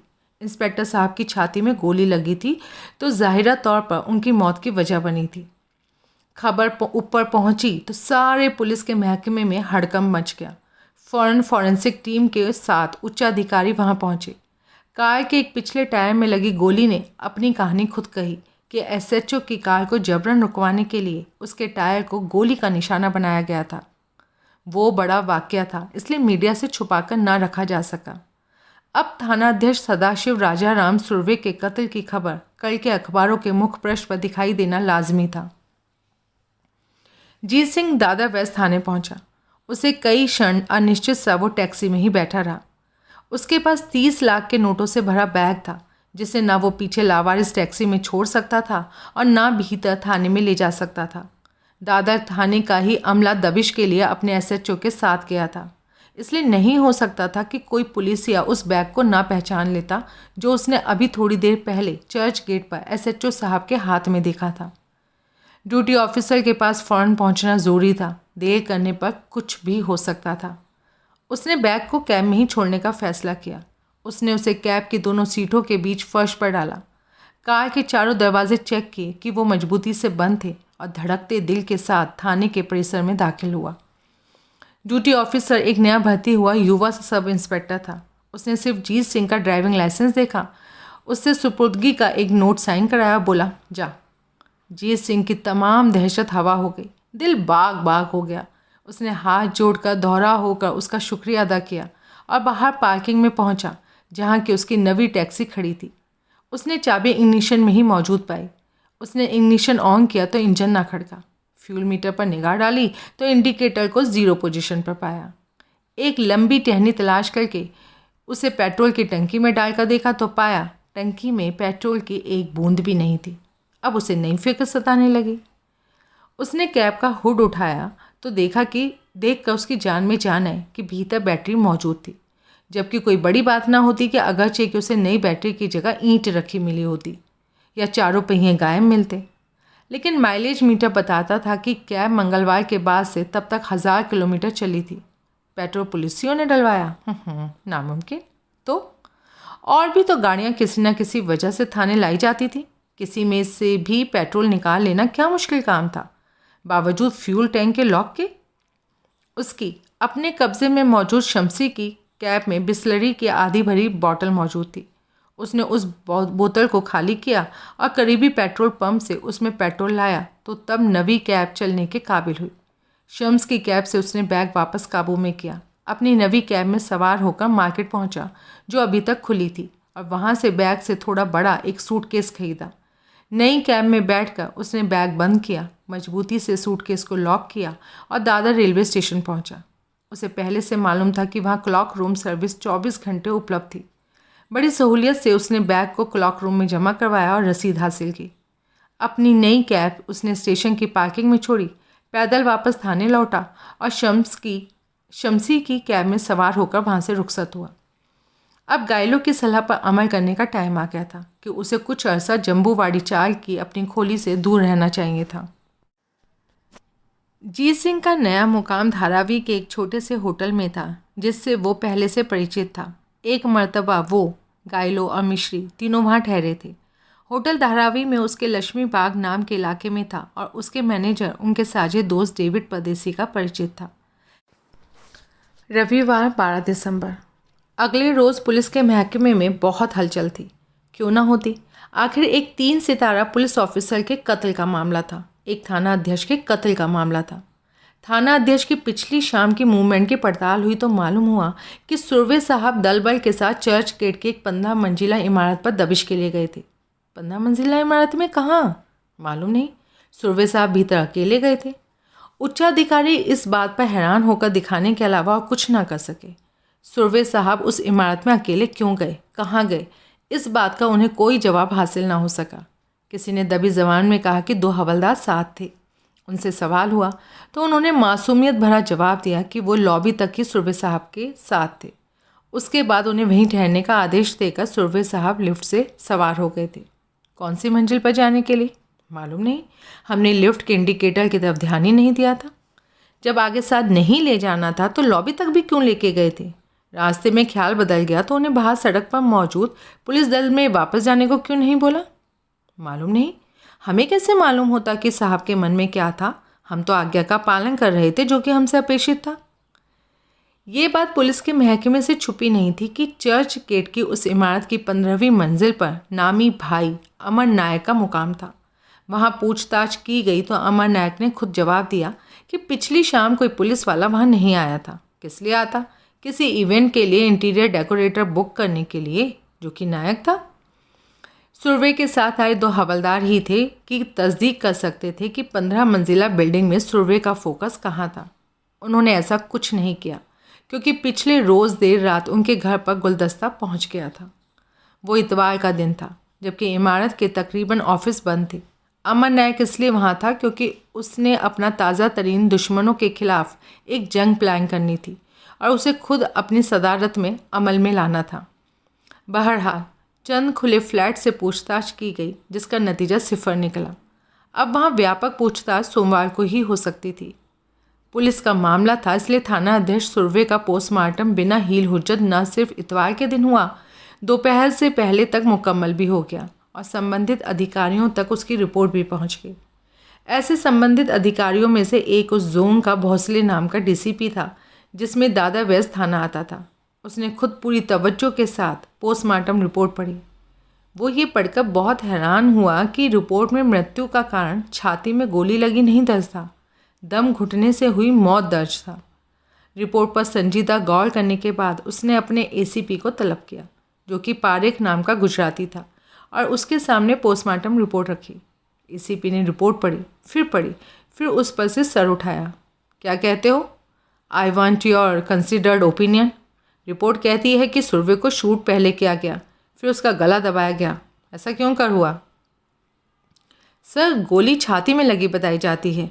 साथ ही में ये भी लिखा है कि आखिर उसने घातक गोली साबित होना ही था।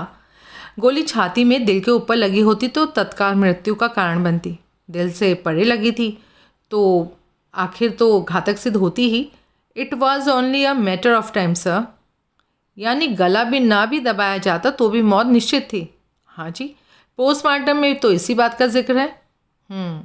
अब ये बोलो, क्या तुम्हें ये मुमकिन लगता है कि सुरवे को गोली कहीं और लगी और उसका गला कहीं और, मतलब कि मौका वारदात पर दबाया गया? यानी लाश से पीछा छुड़ाने के लिए जब उसे गोरेगांव के करीब चलते रास्ते में डंप किया गया था तो सुरवे अभी जिंदा था, तो उसे ज़िंदगी से महरूम करने के लिए तब उसका गला घोटा गया था। फ़र्ज़ करो मेरा जवाब हाँ है, तो फिर जो कार सुरवे ड्राइव कर रहा था उसके टायर में गोली किस लिए? बताओ तुम। मैं बताऊं तो वो गोली कार को रोकने के लिए चलाई गई थी। अब सवाल है कि कार को रोकना क्यों ज़रूरी था? क्योंकि कातिल सुरवे के साथ आमना सामना चाहता था। क्यों आमना सामना चाहता था? क्योंकि वो सुरवे को मारना चाहता था जो कि तब जिंदा था और टायर फटने की नौबत आने तक कार चला रहा था। सर, ये सिनेरियो आपके कथन की तस्दीक नहीं करता कि सुरवे को शूट एक जगह किया गया था और उसका गला किसी दूसरी जगह घोटा गया था। इससे ये सवाल भी उठता है कि पहली जगह कौन सी थी और दूसरी जगह कौन सी। मौका वारदात की पड़ताल ये कहती है कि शूटिंग और गला घोटना एक ही जगह वाक़या हुआ है। इस नतीजे को इस तथ्य से भी बल मिलता है कि कार के टायर को गोली का निशाना कार को जबरन रुकवाने के इरादे से बनाया गया था। ऐसा क्यों किया गया था? क्योंकि कातिल कार के ड्राइवर को, सुरवे को शूट करना चाहता था और ये काम रफ्तार से दौड़ती कार के साथ नहीं किया जा सकता था। अब बताइए सर कि ये क्यों कर मुमकिन है कि गोली खाकर मरते सुरवे को उठाकर गला घोटने के लिए कहीं और ले जाया गया और फिर वापस वहाँ लाया गया जहाँ उसके फटे टायर वाली कार खड़ी थी? डीसीपी एकाएक मुस्कुराया। नहीं मुमकिन था, मैं तो बस लाउड थिंकिंग कर रहा था कि उसे तुम्हारे साथ शेयर कर रहा था। हो, अब बोलो गला क्यों घोटा गया? दोबारा शूट ही क्यों ना किया? हम ये नहीं कह सकते कि दोबारा गोली चलाने के लिए गन उपलब्ध नहीं थी, क्योंकि गन, खाली गन, जो कि शर्तिया मर्डर वेपन सिद्ध होगी, तो मौका वारदात पर ही लाश के करीब पड़ी पाई गई थी। शायद उसमें एक ही गोली थी जो सुरवे पर चलाई गई, लेकिन उससे पहले गोली सुरवे की कार रोकने के लिए, कार का टायर उड़ाने के लिए भी तो चलाई गई थी। सर, कातिल ने योजना बना के कत्ल किया था। उसको मालूम था कि सुरवे सड़क पर कहाँ होगा, इसी वजह से वो बेकायदा घात लगाकर कत्ल करने में कामयाब हुआ। अब सवाल ये पैदा होता है कि कैसे कातिल घात लगाकर कत्ल करने के लिए ऐसी गन लेकर निकला जिसमें 2 ही गोलियां थी। एक मर्तबा तो बड़े से बड़ा शार्प शूटर का निशाना चूक जाता है, लिहाजा बहुत मुमकिन था कि कार रोकने की कोशिश में चलाई कातिल की गोली निशाने पर ना लगती। अलबत्ता सुरवे के साथ ऐसा मुमकिन नहीं था। उसके लिए एक गोली काफ़ी थी, क्योंकि गोली बहुत करीब से, ऐन आमने सामने से चलाई गई थी। शुरुआती तहकीकात से ये बात स्थापित हो चुकी है, सुरवे की वर्दी पर बारूद के कण पाए गए थे और ऐसा तभी मुमकिन था जबकि उस पर गोली बहुत ही करीब से चली होती, और अगर ऐसा था तो निशाना चूकने का तो कोई मतलब ही नहीं था। ठीक, फॉरेंसिक डिपार्टमेंट से रिपोर्ट अभी हमें प्राप्त नहीं हुई, लेकिन मेरा दावा है कि कार के टायर में लगी गोली और सुरवे की छाती में लगी गोली एक ही गन से चलाई गई थी। अब वो गन वो थी जो मौका वारदात पर लाश के करीब पड़ी पाई गई थी। ओके, लेकिन आलाए कत्ल गन में 2 से ज़्यादा गोलियां हो सकती थी। कातिल का कार के पहिए पर लगाया निशाना चूक गया हो सकता था, इसलिए उसका दोबारा बल्कि तिबारा चौबारा गोली चलाना ज़रूरी था। फिर तो खुशकिस्मती कहिए उसको कि वो सुरवे के लिए गन में एक गोली बचाने में कामयाब हुआ। ठीक, अब गला घोटने पर आओ, इसके बारे में क्या कहते हो? सर, मेरी राय में गला घोटना कातिल की मजबूरी था। उसको जो गन अवेलेबल थी, किसी संयोग के या किसी मजबूरी के तहत उसमें 2 ही गोलियां थीं, जिनमें से एक उसने कार के टायर में और दूसरी सुरवे की छाती में ठोकी। लिहाजा ये मुमकिन नहीं कि कत्ल कहीं और हुआ हो और गला कहीं और घोटा गया। सुरवे अपने घर जा रहा था, रूट से उसका अगवा नहीं हुआ था, अगवा करके उसे कहीं और नहीं ले जाया गया था। लिहाजा जो कुछ हुआ वो रूट पर हुआ, चर्च गेट और कांदीवली के बीच गोरेगांव के करीब हुआ। Good discussions. अब इस बात को तस्वुर में लाओ कि कातिल का सुरवे की छाती में गोली मारने के बाद उसका गला घोटना क्यों ज़रूरी था। जवाब इस बात को निगाह में रखकर देना कि अब भी तुम कह के हटे हो कि सुरवे की छाती में लगी गोली फैटल नहीं तो नियर फैटल बराबर थी, क्योंकि बेचारा तकदीर का मारा सुरवे गोली खाकर तत्काल मृत्यु को प्राप्त न हुआ, क्योंकि उसको उसके आखिरी अंजाम तक पहुंचाने के लिए कातिल की गन में और गोली या गोलियां नहीं थी। उस घड़ी सुरवे को फिनिश करने का उसे एक ही तरीके सूझा, उसने सुरवे का गला दबा दिया। कातिल सुरवे से वाकिफ था। अगर ये अंडरवर्ल्ड किलिंग है तो ज़रूरी नहीं है, हो सकती है सुरवे चर्च गेट दबिश के लिए गया था, बाकायदा बैकअप लेके गया था। उसका निशाना कहाँ था इसकी खबर सिर्फ उसको थी। ये गैर मामूली बात है जिसकी तफ्तीश होनी चाहिए। उसका निशाना 15 मंजिला इमारत का टॉप फ्लोर हो सकता था, जहाँ के अंडरवर्ल्ड डॉन अमरनायक पाया जाता है। कुछ भी हो सकता है, पर इतना कबूल करना ज़रूरी होगा कि अगर सुरवे की सुपारी लगाई गई थी तो मौजूदा हालात में ये काम अमर नायक के अलावा और किसी का नहीं हो सकता। वो तो कहता है कि वो स्ट्रेट वाइट बिजनेस में है, केटरिंग का लेजिटिमेट बिजनेस चलाता है। सारे बड़े मवाली यही कहते हैं। सारे महाशयानों ने कवर के लिए कोई ना कोई सफ़ेद धंधा खड़ा किया हुआ ही है। कल दबिश के वक्त वहाँ चर्च गेट की इमारत के सामने कितने ही पुलिस वाले मौजूद थे कि जो दबिश के लिए सुरवे के साथ वहाँ पहुँचे थे। टैक्सी वाले मौजूद थे और तमाशा देखने वाले मौजूद थे। उनमें से कईयों ने इस बात की तस्दीक की थी कि जब सुरवे इमारत से बाहर निकला था तो उसके हाथ में एक बड़ा एयर बैग था जो उसके कार में सवार होकर वहाँ से रुखसत होते वक्त भी उसके साथ था। सुरवे के साथ हुई वारदात के बाद वो बैग तो उसकी कार में से बरामद नहीं हुआ। बैग कहाँ गया? सुपारी किलर ले गया? बैग में क्या था? हम मेरे से पूछे तो दबिश कॉल ऑफ करने का खामियाजा था। कम तो नहीं होगा। No question sir. आखिर दबिश के लिए थानेदार खुद वहाँ गया था, तो लिहाजा सुपारी किलर के दोनों हाथों में लड्डू। उसे सुपारी उठाने की मोटी फीस भी हासिल हुई और उसके हाथ वो रोकड़ा भी आया जो नायक ने सुरवे को बतौर रिश्वत दिया था, जो उस एयर बैग में था जो लौटती बार सुरवे के साथ था। एसीपी के चेहरे पर उलझन के भाव आए। अगर उस बड़े मवाली ने सुरवे की सुपारी लगाई तो वो सुरवे को रोकड़े से क्यों ना नवाजेगा? क्या नायक को मालूम नहीं था कि सुरवे के हाथ भारी गुलदस्ता आ जाने के बाद ही उसका कत्ल हो जाने वाला था? ऐसे शख्स को कौन गुलदस्ता थमाएगा within an hour to जिसका कत्ल हो जाना वाला था? Sir, to be very frank, I am confused. You don't have to be. ये सुपारी किलिंग नहीं हो सकती, बस इतनी सी बात है। तो कातिल कौन? मालूम करेंगे। No? Yes sir, of course. लेकिन ये सवाल अभी भी कायम है कि चर्च गेट से रवानगी के वक्त सुरवे के पास जो बैग था वो कहाँ गया? मेरे को 3 संभावनाएं सूझती हैं, लेकिन तीसरी बहुत शर्मनाक है। Let me listen all the same. Sir, या तो कातिल ले गया, या किसी राहगीर की उस पर निगाह पड़ गई तो वो ले गया, या फिर मौके पर पहुंची पुलिस ने बरामद किया और मिल बांट लिया। अच्छा, लेकिन सर क्या पुलिस में कोई ऐसा मानेगा? डीसीपी ने संजीदगी से इनकार में सर हिलाया, फिर बदले स्वर में बोला, Parikh, it was nice talking to you. Now listen to me. Churchgate पर कल जो कुछ हुआ, जो हमारे थाना अध्यक्ष ने किया, मैं उसको अप्रूव नहीं करता। दबिश सीक्रेटली भी होती है, लेकिन इतनी सीक्रेटली हरगिज़ नहीं होती कि उसके ऊपर नीचे किसी को खबर ही ना हो। फिर जो इमारत निशाना थी उसमें अकेले जाने का क्या मतलब? तुम कहोगे सुरवे अकेले नहीं गया था, साथ में 2 हवलदार थे। तो मेरा सवाल ये है कि क्या वो सुरवे को एयरपोर्ट पर सी ऑफ करने गए थे? नहीं, वो दबिश के तहत सुरवे के साथ थे।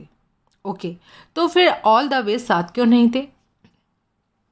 सुरवे का ऐसा ही हुक्म था सर। क्यों ऐसा हुक्म था? चर्च गेट पहुंचकर जब 2 हवलदार साथ लेके चला था तो आखिर तक उन्हें साथ क्यों नहीं रखा था? क्या वो भूल गया था कि ऐसी मुहिम पर अकेले जाने की इजाज़त महकमा नहीं देता? फिर अकेला ऊपर जाकर क्या करता? सब जगह सब तलाशी खुद ही ले लेता। एसीपी ने इनकार में सर हिलाया। ऐसे अहमकाना काम फिर भी करता तो आधी रात तक फारिग ना हो पाता, और उसका निशाना शख्स तब तक पुणे पहुंचा होता, रत्नागिरी पहुंचा होता, बल्कि गोवा पहुंचा होता। You are right sir. इसी से साबित होता है कि सुरवे का 15 मंजिला इमारत में, जिसमें 60 फ्लैट है, भटकते फिरने का कोई इरादा नहीं था। वो नाक की सीध में एक ही जगह गया था, और वो जगह इमारत का 15वां फ्लोर थी। से yes? Yes sir. Or say no if you don't agree. I agree 100% sir. Thank you. Now try this for size. दबिश एक बड़ा एक्शन है जिसमें कई पुलिस वालों की शिरकत होती है। इतनी बड़ी मुहिम की थाने पहुंचकर कोई रिपोर्ट जारी करने की जगह हमारा थानाध्यक्ष सुरवे सब तामझाम छोड़कर दबिश के मुकाम पर से ही घर को चल दिया।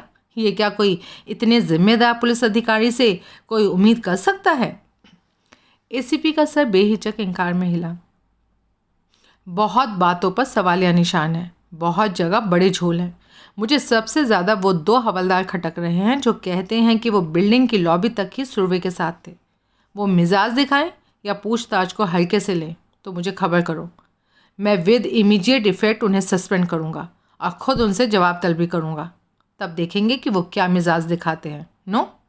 Yes sir, absolutely correct sir. What next sir? Amar Nayak को तलब करो. Consider it done sir. Surve के थाने पर पिछले 2 हफ्ते का रोजनामचा खुद चेक करो. कोई अहम बात उसमें दर्ज पाओ तो मेरे को पुटअप करो. कोई अहम बात जो दर्ज होनी चाहिए थी ना दर्ज पाओ तो भी उसकी मुझे खबर करो. मेरा दिल गवाही देता है कि ये एक मेजर केस है जिसमें स्वर्गवासी एसएचओ सुरवे की कई हरकतों पर गंभीर सवालिया निशान है. मुझे मरने वाले से पूरी हमदर्दी है, लेकिन हमदर्दी को सुरवे की किन्हीं बेजा हरकतों का कवर नहीं बनाया जा सकता. हमारे एक थानेदार का कत्ल हो जाना एक अहम वाकया है जिसने पुलिस के सारे महकमों को ऑफेंसिव मोड में ला दिया है. अगर सुरवे का कातिल पकड़ाई में ना आया तो पुलिस की बड़ी हेठी होगी. Mumbai police will lose a lot of case fame. हमें मीडिया को भी जवाबदेह होना पड़ेगा जो इस बात को छाले बिना नहीं रहेंगे कि पुलिस से अपने मकतूल अफसर का कातिल को पकड़ा नहीं गया. आम शहरी के कातिल को क्या पकड़ेंगे? टोका टाकी मीडिया का कारोबार है सर. सब ठीक चला रहा तो वो भी करते हैं. But that's another story. Now go and conduct everything on war footing. Yes sir. Jeet Singh का नया मुकाम धारावी के एक छोटे से होटल में था जिससे वो पहले से परिचित था. एक मर्तबा वो, गायलो और मिश्री तीनों वहाँ ठहरे थे. होटल धारावी में उसके लक्ष्मी बाग नाम के इलाके में था और उसका मैनेजर उनके साझे दोस्त डेविड परदेसी का परिचित था. पहले की तरह डेविड ने भी वहाँ उनके शॉर्ट स्टे के लिए 2 कमरे ठीक किए थे.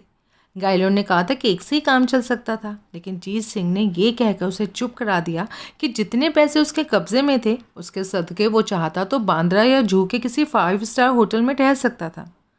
जीत सिंह रात ठीक से नहीं सो पाया. रात उसने सोते जागते बेचैनी से करवटें बदलते काटी थी.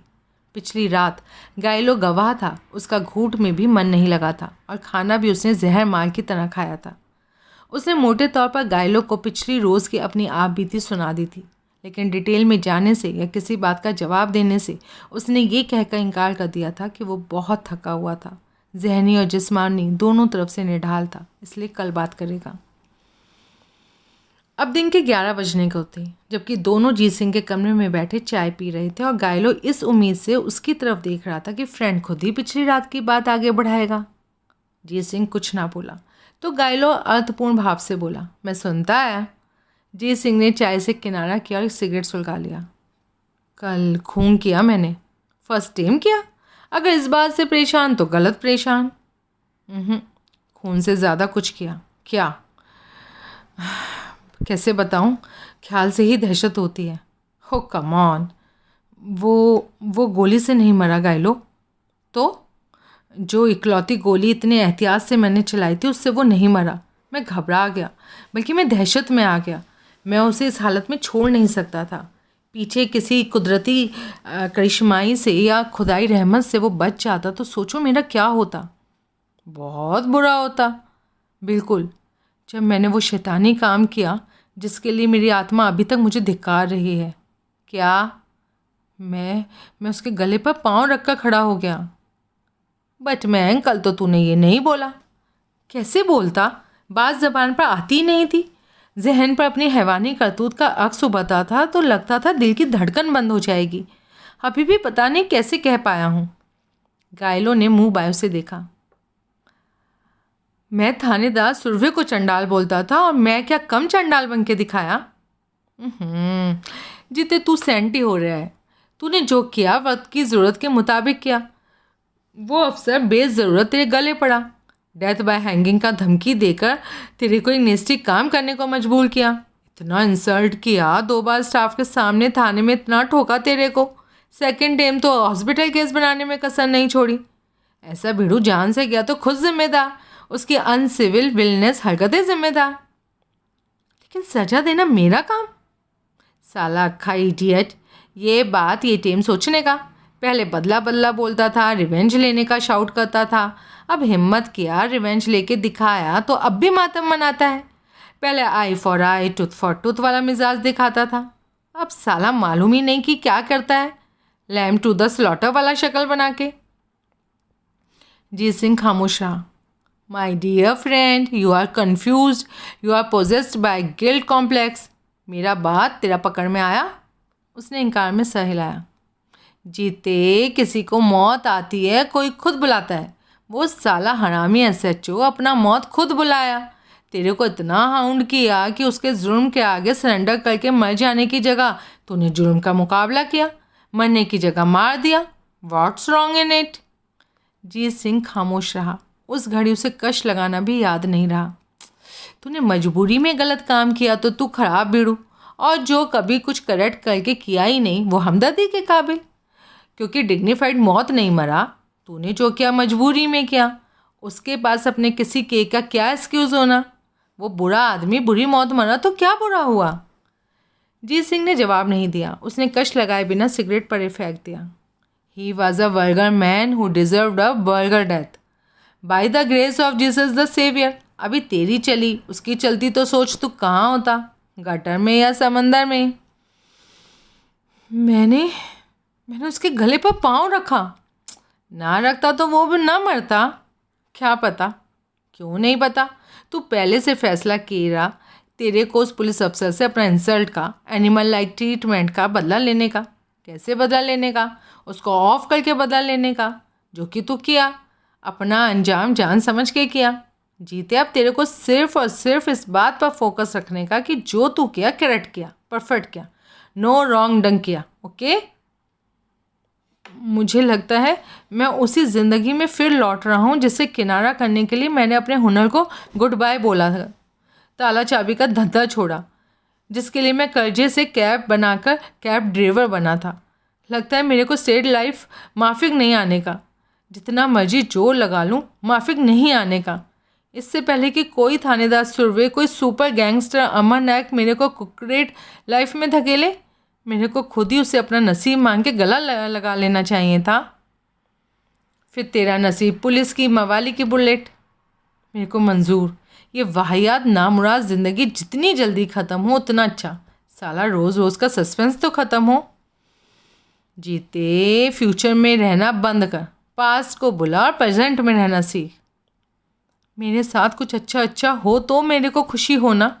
दहशत होती है कि पता नहीं मेरे साथ आगे क्या बुरा होने वाला है, जिसकी कि वो भूमिका है। साला टैक्सी बना लिया तो खुश था, स्ट्रेट लाइफ से खुश था। फिर देख खुशी कितनी देर ठहरी। खामा खां लाश गले पड़ गई। खामा खां ऐसे हालत बन गई कि खून से हाथ रंगने पड़े।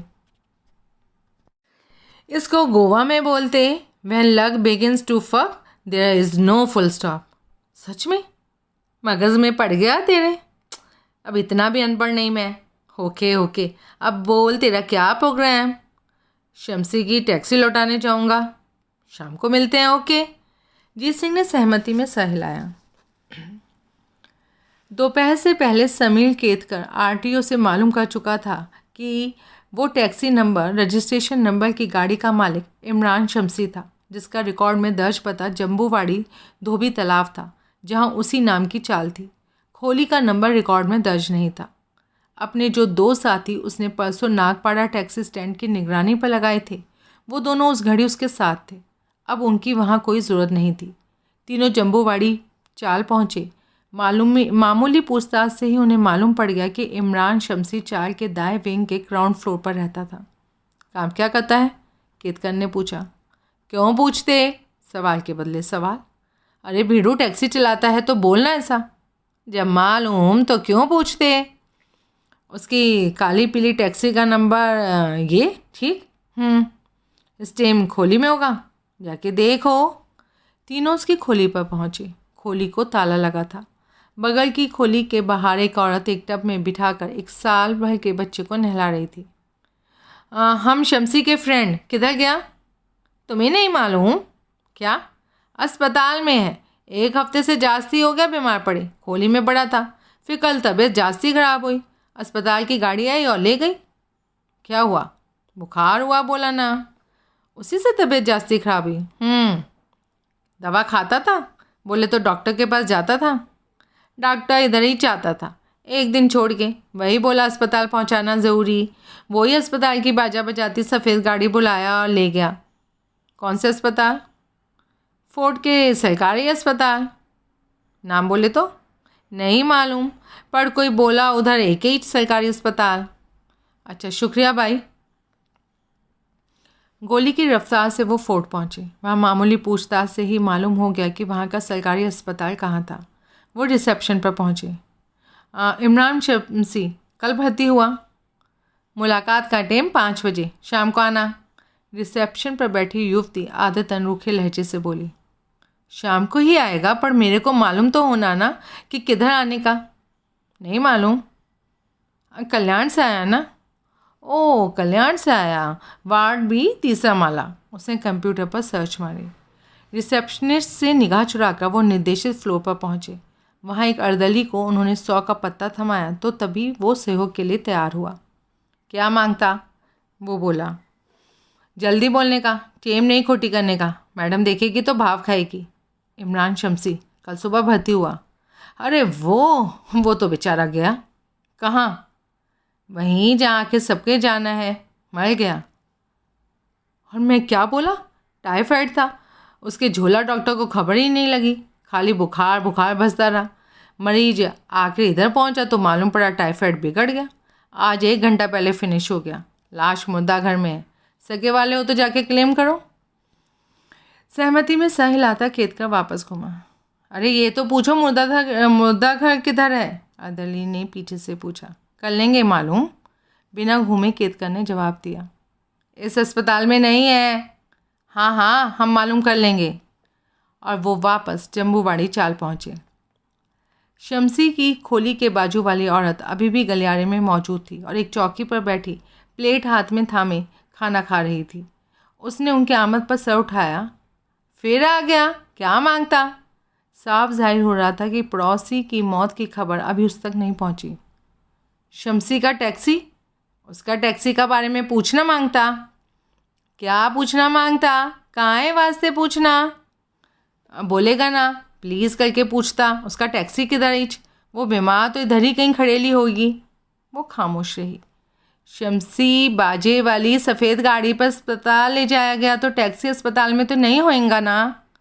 उसने जवाब नहीं दिया, खामोशी से खाना खाती रही। मैं सॉरी बोलता, तुमने को लंच के टाइम डिस्टर्ब करता। अब बोले तो डबल सॉरी। और उसने 100 का नोट उसकी तरफ बढ़ाया। नोट पर निगाह पड़ते ही उसकी बाँछें खिल गई। उसने प्लेट को ज़मीन पर रखा और झपट कर नोट को केतकर की उंगलियों से निकाला। आज शमसी बाई का टैक्सी धरेच नहीं है। जब से वो बीमार गया हुआ यहाँ नहीं।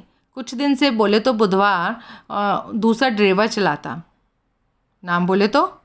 जीत सिंह। मुफ्त के 200 के नोट के रौब में वो बेहिचक बोली। वो सामने वाले ब्लॉक में दूसरे माले पर रहता। खोली नंबर नहीं मालूम, कभी ध्यान नहीं दिया। वहाँ जाके पूछ। वार्तालाप के पटाक्षेप के तौर पर वो फिर खाना खाने में मशगूल हो गई।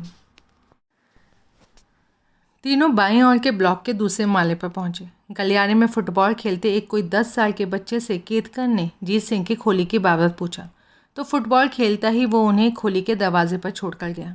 दरवाजे पर ताला झूल रहा था। उसने बच्चे से इस बारे में पूछा तो बच्चे ने इनकार में सर हिला दिया। तब केतकर ने पड़ोस की एक दूसरी खोली का दरवाज़ा खटखटाया। वहाँ से 40 से 1 साल की एक औरत के साथ बाहर आई और उसने केतकर पर सवालिया निगाह डाली। बोले तो जीत सिंह टैक्सी ड्राइवर का खोली। क्या मांगता? इमरान शमसी का टैक्सी उसके पास। मैं उस बारे में बात करने मांगता। काहे वास्ते? मेरे को टैक्सी वापस मांगता ना। इमरान शमसी तो मर गया। क्या? इमरान भाई मर गया? इधर तो कोई खबर नहीं। ये मालूम नाजुक हालत में अस्पताल लेके गए, पर देवा देवा। केतकर खामोश रहा। अभी तुम कौन? मैं सलमान शमसी, इमरान का चचाजाद भाई, कल्याण से आया। ओह, अभी मैं बोले तो जीत सिंह का खोली परसों रात से बंद है। बोल के गया कि 1 हफ्ता या 10 दिन में लौटेगा। कहाँ से लौटेगा? नहीं मालूम। बोल के किसको गया? आजू बाजू में बोल के गया ना, हमरे को भी। इधर इसका कोई ख़ास दोस्त इमरान था ना? वो तो बेचारा गया अल्लाह की बारगाह में। कोई और बोले तो गाइलो सार्डिना, पहले माले पर खोली, हरा दरवाज़ा, जीत सिंह का खास जिगरी। ये टेम उधर होएगा? ये गाइलो कल के भीड़ू? बोलना तो मुश्किल बाबा। टैक्सी ड्राइवर ये टेम टैक्सी चलाएगा, भाड़ा कमाएगा या घर में बैठेगा? पर देखो जाके, शायद हो। तुरंत उसने पीठ फेरी और अपनी खोली में चली गई। तीनों पहली मंजिल पर हरे दरवाजे पर पहुंचे। दरवाजे पर ताला चढ़ा था। एक भीड़ू गलियारे में रेलिंग पर खड़ा सिगरेट पी रहा था कि केतकर ने उससे घायलों की बाबत दरियाफ्त किया। आउट ऑफ टाउन, 1 वीक में लौटेगा, कहा। आउट ऑफ टाउन कहाँ? मालूम नहीं। कब गया? परसों शाम। उसका टैक्सी किधर? जिधर वो बोले तो जिधर गया अपना टैक्सी पर गया, पर ये नहीं मालूम किधर गया। कोई और जिसे मालूम हो कि कहाँ गया है? जीत सिंह है ना दूसरे माले पर, घायलों का बेस्ट फ्रेंड। घायलों उसको ज़रूर बोल के गया होगा कि 1 वीक का वास्ते किधर जाता। और डिकोस्टा अवधि है, पर दोनों ये टाइम नहीं मिलने का। दोपहर के करीब निकलते हैं और रात 1-2 बजे लौटते हैं। फिर अपना शमसी है, पर वो बेचारा हॉस्पिटल में है। अभी और भी है उसके टैक्सी ड्राइवर फ्रेंड, पर वो इस चाल में नहीं रहते। किलम, राजन, अयूब और भी कई। मांगता क्या है? तुम भी टैक्सी ड्राइवर? क्यों पूछता? इतने ड्राइवरों को जानता है। सोचा जानता है तो तेरे को कोई प्रॉब्लम नहीं। मैं तो फुट ले यहाँ से। तीनों चाल से निकलकर बाहर सड़क पर पहुँचे। तुम लोग निकल लो, केतकर पस्त लहजे से साथियों से बोला। अभी मेरे को तुम्हारी ज़रूरत नहीं, जब होगी तो बोलूँगा। दोनों सहमति में सर हिलाते करीब खड़ी एक मोटरसाइकिल पर सवार हुए और उन्होंने वहाँ से रुखसत पाई। खोया सा, भ्रमित सा केतकर पीछे खड़ा रहा। तकदीर साथ नहीं दे रही थी, नाहक भटकना पड़ रहा था। तकदीर की मार थी कि शमसी ने भी अभी जान से जाना था, जीत सिंह ने भी अभी चाल से गायब होना था। कुछ सीधा नहीं पड़ रहा था। एक दिन की अतिरिक्त मोहलत किसी काम भी नहीं आने वाली थी। शाम तो हो भी चुकी थी। ऐसे में वो जीत सिंह को तलाशता तो कहाँ तलाशता? तलाश के सारे रास्ते तो उसकी आंखों के सामने बंद हो गए थे। अब वो बिग बॉस के पास जाके ये फरियाद भी नहीं कर सकता था कि उसे वक्त की और मोहलत दी जाती। जब उससे पूछा जाता कि किस वास्ते और मोहलत मांगता है तो वो क्या जवाब देता? जवाब तो उसके पास कोई था ही नहीं। उसने दादा वैस थाने जाने का फैसला किया। जीत सिंह की टैक्सी के हवाले से शायद वहाँ से कोई खोज खबर लग जाती। आखिर उसकी टैक्सी को वहाँ खड़े 1 हफ्ता होने को जा रहा था। वो पूछने तो आता होगा ना कि टैक्सी की सुपुर्दगी कब होगी। शायद वहाँ से कोई सूत्र हासिल हो जाता तो जो जीत सिंह की तलाश में कारगर साबित हो सकता। इस उम्मीद के खिलाफ उम्मीद करता वो दादर पहुँचा। ये जानकर उसे नाउम्मीदी का बड़ा झटका लगा कि टैक्सी की सुपुर्दगी हो भी चुकी थी। थाने की कागजी कार्रवाई के बाद पिछली शाम जीत सिंह टैक्सी ड्राइवर अपनी नवी टैक्सी वहाँ से ले जा चुका था, यानी शमसी की टैक्सी, जिस पर इत्तेफाक से कल वो उसके साथ सवार था, अब भी उसके कब्जे में होती। ऐसी उसकी कोई ज़रूरत अब नहीं थी। उम्मीद के सारे चिराग बुझते जा रहे थे। अब उसे आगे अंधेरा ही अंधेरा दिखाई दे रहा था। उस अंधेरे में जो उम्मीद की किरण उसे दिखाई देती थी वो यही थी कि आखिर वो अपने कब्जे में मौजूद हीरोइन को कैश करता। जायज़ कीमत ना भी मिलती तो औनी पौनी कीमत कबूल करता और स्पेशल मोहलत की मियाद ख़त्म हो जाने से पहले फ़रार हो जाता और किसी को ढूंढे से ना मिलता। हेरोइन का सैंपल वो ख़रीदार को कल सौंप ही चुका था, जिसको कि अब तक चौकस किया जा चुका होता तो डील में अब भी कोई अड़चन ना आती, कोई फच्चर पड़ना मुमकिन ना होता। कदरन आश्वस्त महसूस करता वो वहाँ से विदा हुआ। रत्नेश पाटिल का अता पता निकालने का काम खुद सोलंकी ने अपने जिम्मे लिया। अब जब बिग बॉस भी दुबई गैंग के खिलाफ खुद सक्रिय था तो सोलंकी ने प्यादों को हुक्म देने तक की खुद को सीमित नहीं रखना था। उसे खुद भी कुछ तो करना ही था। पाटिल की तलाश को उसी को फ्रेम में रख कर कारगर बनाना आसान नहीं था। खबरियों के सदके देर सबेर तो तलाश कामयाब हो ही जाती, लेकिन सोलंकी को ऐसा जरिया मांगता था जिसका नतीजा तुरंत फुरत सामने आता। इस सिलसिले में उसने पाटिल की जगह उसके लोअर परेल वाले ऑफिस की माशूक कम रिसेप्शनिस्ट की तरफ नाम संपदा पसारी की तरफ तवज्जो दी। ये बात किसी से छुपी नहीं थी कि पाटिल अपने ऑफिस अगर आता था, कई बार नहीं भी आता था, तो दोपहर बाद ही कभी आता था। यानी ऐसे लंबे लंबे वक्फे वाक़या होते थे जबकि संपदा पसारी ऑफिस में अकेली बैठी बोर होती थी। बगल की मार्केट में उसके ऊपर पहली मंजिल पर कई छोटे बड़े दफ्तर थे, जिनमें से कई में उस जैसी सुंदरी बालाएं काम करती थीं और उनमें से 2-3 स्वाभाविक तौर से उसकी सहेली भी बन गई थीं, क्योंकि हम उम्र सुंदरियां आपस में जल्दी भीगती हैं। तफ्तीश से मालूम हुआ कि वो सखियां फुर्सत के लम्हों में संपदा के पास गपशप के लिए अक्सर आती थीं और वो भी उनके पास अक्सर जाती थी। लिहाजा इस बात की पूरी संभावना थी कि किसी एक का या सबका उसके घर भी आना जाना था। यूं बड़ी आसानी से सोलंके को संपदा के घर का पता मालूम हो गया। प्यादों के साथ वो वडाला पहुंचा, जहां के एक 1 रूम फ्लैट में वो अपनी माँ के साथ रहती थी। नौजवान लड़की थी। शाम की उस घड़ी उसका घर ना होना कोई हैरानी की बात ना होता, लेकिन इत्तेफाक से जैसे सोलंके के खातिर ही घर पर थी। और अभी और इत्तेफाक से सोलंके से खौफ खाकर उसने अपने बॉस का घर का पता तो बताया ही, उससे अहम बात ये बताई कि कुछ अरसे के लिए घर को लॉक करके अब वो रहने के लिए कहीं और चला गया था। लेकिन शाम 6 बजे पुणे के लिए रवाना होने का उसका पक्का प्रोग्राम था। सोलंके ने देखा कि उस घड़ी 5:15 बजे थे। कैसे? उसने उतावले स्वर में पूछा। कैसे क्या? येड़ी है क्या? युवती का दम निकल गया। सोलंके के सामने बैठी वो इतनी भयभीत हुई कि उठ खड़ी हुई। क्या हुआ? बाहर से उसकी माँ की आवाज़ आई। बोल, कुछ नहीं हुआ, वरना माँ बेटी दोनों मरी पाई जाओगी। आई, कुछ नहीं हुआ। नहीं, अभी तेरा वो मेहमान चिल्लाया ना। तेरे कान बजे थे? चैन से बाहर टिका, इधर सब ठीक है। अच्छा, तो तू कहती है तो मैं कहती हूँ चुप कर। खामोशी छा गई। मेरा सवाल अभी भी कायम है, सोलंके शुष्क स्वर में बोला। कैसे रवाना होने का प्रोग्राम है? प्लेन पकड़ेगा, ट्रेन से जाएगा, कैब एंगेज करेगा? अपनी कार से जाएगा। पाटिल साहब खुद कभी ड्राइव नहीं करता, एक ड्राइवर है भरोसे का। पास हो दूर हो, पाटिल साहब जिधर भी जाता ड्राइवर के साथ जाता। वो ड्राइवर उसका बॉडीगार्ड भी है। गाड़ी कौन सी? मेक, कलर, रजिस्ट्रेशन सब एक ही बार में बोल दे, वरना स्टील ग्रे MH। और उसने उसका नंबर बताया। कहाँ से रवाना होगा? ऑनेस्ट मेरे को नहीं मालूम, लेकिन मैं मालूम कर सकती। जब तक मालूम करेगी, पाटिल पुणे के आधे रास्ते में होगा। मेरे पास टाइम नहीं। अभी आखिरी बात सुन।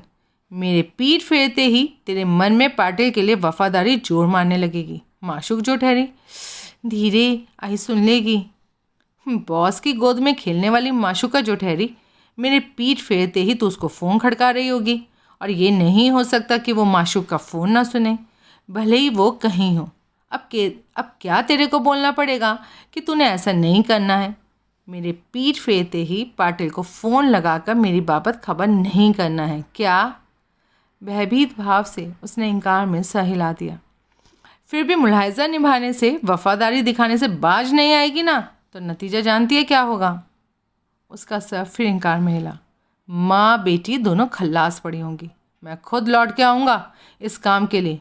कहीं गायब नहीं हो पाओगी, क्योंकि ये जगह मेरे भीड़ू लोगों की निगरानी में होगी।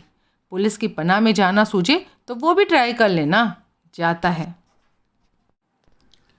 बाकी काम ऐसे मशीनी अंदाज से हुआ जैसे कि कई बार उसका रिहर्सल किया जा चुका था।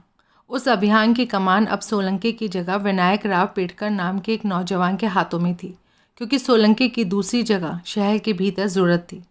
पनवेल से साउथ और सेंट्रल मुंबई का बहुत फासला था। वो दोनों जगह मौजूद नहीं रह सकता था। अपनी सोच समझ के मुताबिक उसने शहर के भीतर रहने को तरजीह दी थी। विनायक राव पेटकर नौजवान ज़रूर था, लेकिन अपनी कम उम्र में भी बहुत बड़े और विकट कामों को अंजाम दे चुका था। जहाँ अंधे हौसले की ज़रूरत हो, वहाँ विनायक राव का नाम सबसे पहले आता था। मुंबई पुणे हाईवे पर पनवेल से कोई 3 किलोमीटर आगे की एक जगह को घात के लिए चुना गया। वहाँ एक अस्थायी गैर कानूनी बैरियर लगाया गया, जिसकी वजह से एक वक्त में एक ही गाड़ी बैरियर पर से गुजर सकती थी और जिसकी वजह से वाहनों की रफ्तार कम होना लाजमी था। कई जनों की नज़रें मुंबई से आने वाले मोटर ट्रैफिक पर थीं। आखिर 1244 स्टील ग्रे वरना बैरियर की ओर बढ़ती दिखाई दी। तत्काल इशारा आगे पहुंचा। वरना बैरियर से पार निकली तो एकाएक पता नहीं कहाँ से एक प्राम प्रकट हुई, यानी कि प्रॉम बच्चों की गाड़ी, जिसे एक अधेड़ उम्र की औरत धकेल रही थी और जो इतने घने ट्रैफिक में सड़क पार करने की कोशिश में प्रैम में मौजूद दूध मुँहे बच्चे की जान जोखिम में डाल रही थी। वो औरत लिबास से क्रिश्चियन जान पड़ती थी। सर पर हेड लगाई थी, जिसके नीचे से उसके अधपके बाल कंधों तक आते दिखाई दे रहे थे और टखनों तक आने वाला फ्रॉक पहनी थी। प्रैम यूं एकाएक वरना के रास्ते में आई कि उसे टक्कर से बचाने के लिए ड्राइवर को ब्रेक के पैडल पर जैसे खड़ा हो जाना पड़ा। वरना जब रुकी तो उसका बम्पर प्रैम को छू रहा था।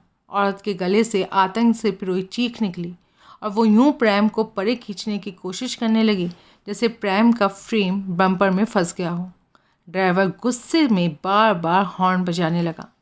प्रेम के साथ औरत तब भी न हटी तो ड्राइवर झटके से कार का दरवाज़ा खोलता बाहर निकला और यूं प्रेम की ओर बढ़ा जैसे प्रेम को ही नहीं औरत को भी उठाकर परे फुटपाथ पर फेंक देना चाहता हो। औरत तब प्रेम पर यूं झुकी जैसे बच्चे को उठाने लगी हो, लेकिन जब सीधी हुई तो उसके हाथ में स्टिंग गन थी, जिसके अंधाधुंध फायरिंग ने बाहर ड्राइवर को और भीतर रत्नेश पाटिल की जीवन लीला समाप्त कर दी। सब कुछ चुटकियों में हुआ। प्रेम वाली औरत विनायक राव था, जो स्टिंग गन को वहीं ड्राइवर की लाश के ऊपर फेंक चुका था और अब अपने सर से हैट और अधपके बालों वाला विग और जिस्म से लंबे चौके जैसा फ्रॉक उतार कर फेंक रहा था। अपने जनाना बहुरूप के नीचे वो टी शर्ट और जीन्स पहने था। आनंद फानंद विनय राव समेत सारे प्यादे 2 कारों में लद कर वहाँ से कूच कर गए। पीछे प्रेम लावारिस खड़ी थी और बैरियर तब भी सड़क पर मौजूद था, जबकि वो दोनों उपकरण अपना अपना काम बखूबी कर चुके थे। अपना मौजूदा हालात में समीर केतकर को खुश तो नहीं कहा जा सकता था, लेकिन वो संतुष्ट था कि जैसे तैसे हेरोइन का सौदा कर चुका था और 1 किलो हेरोइन के बदले में उसकी अपेक्षा एक खोखा से ऊपर की थी। लेकिन डीलर ने ऐसे हालात पैदा कर दिए थे कि अगर वो अपनी एक खोखा से ऊपर की कीमत पर कायम रहता तो आखिर तो उसे वो रकम मिल ही जाती, लेकिन उसी शाम हाथ के हाथ ना मिल पाती। स्पॉट पेमेंट हासिल करने की अपनी मजबूरी के तहत तब उसने 80 पेटी कीमत कबूल की थी और अब वो रकम 2000 के नोटों की सूरत में एक ब्रीफकेस में बंद उसके कब्जे में थी। अब वो साइंग के 3 मंजिले गेस्ट हाउस से निकलकर उसके तब सुनसान पड़े नीम अंधेरे कंपाउंड में कदम रख रहा था। उस घड़ी रात के 11 बजे थे। अभी वो गेट के आधे रास्ते में था कि उसके कान में एक धीमी सी आवाज़ पड़ी, केतकर। केतकर थमक का खड़ा हुआ, हौले से वापस घूमा तो ये देखकर उसके प्राण कांप गए कि उसके सामने सोलंकी खड़ा था। ये क्या कर रहा है?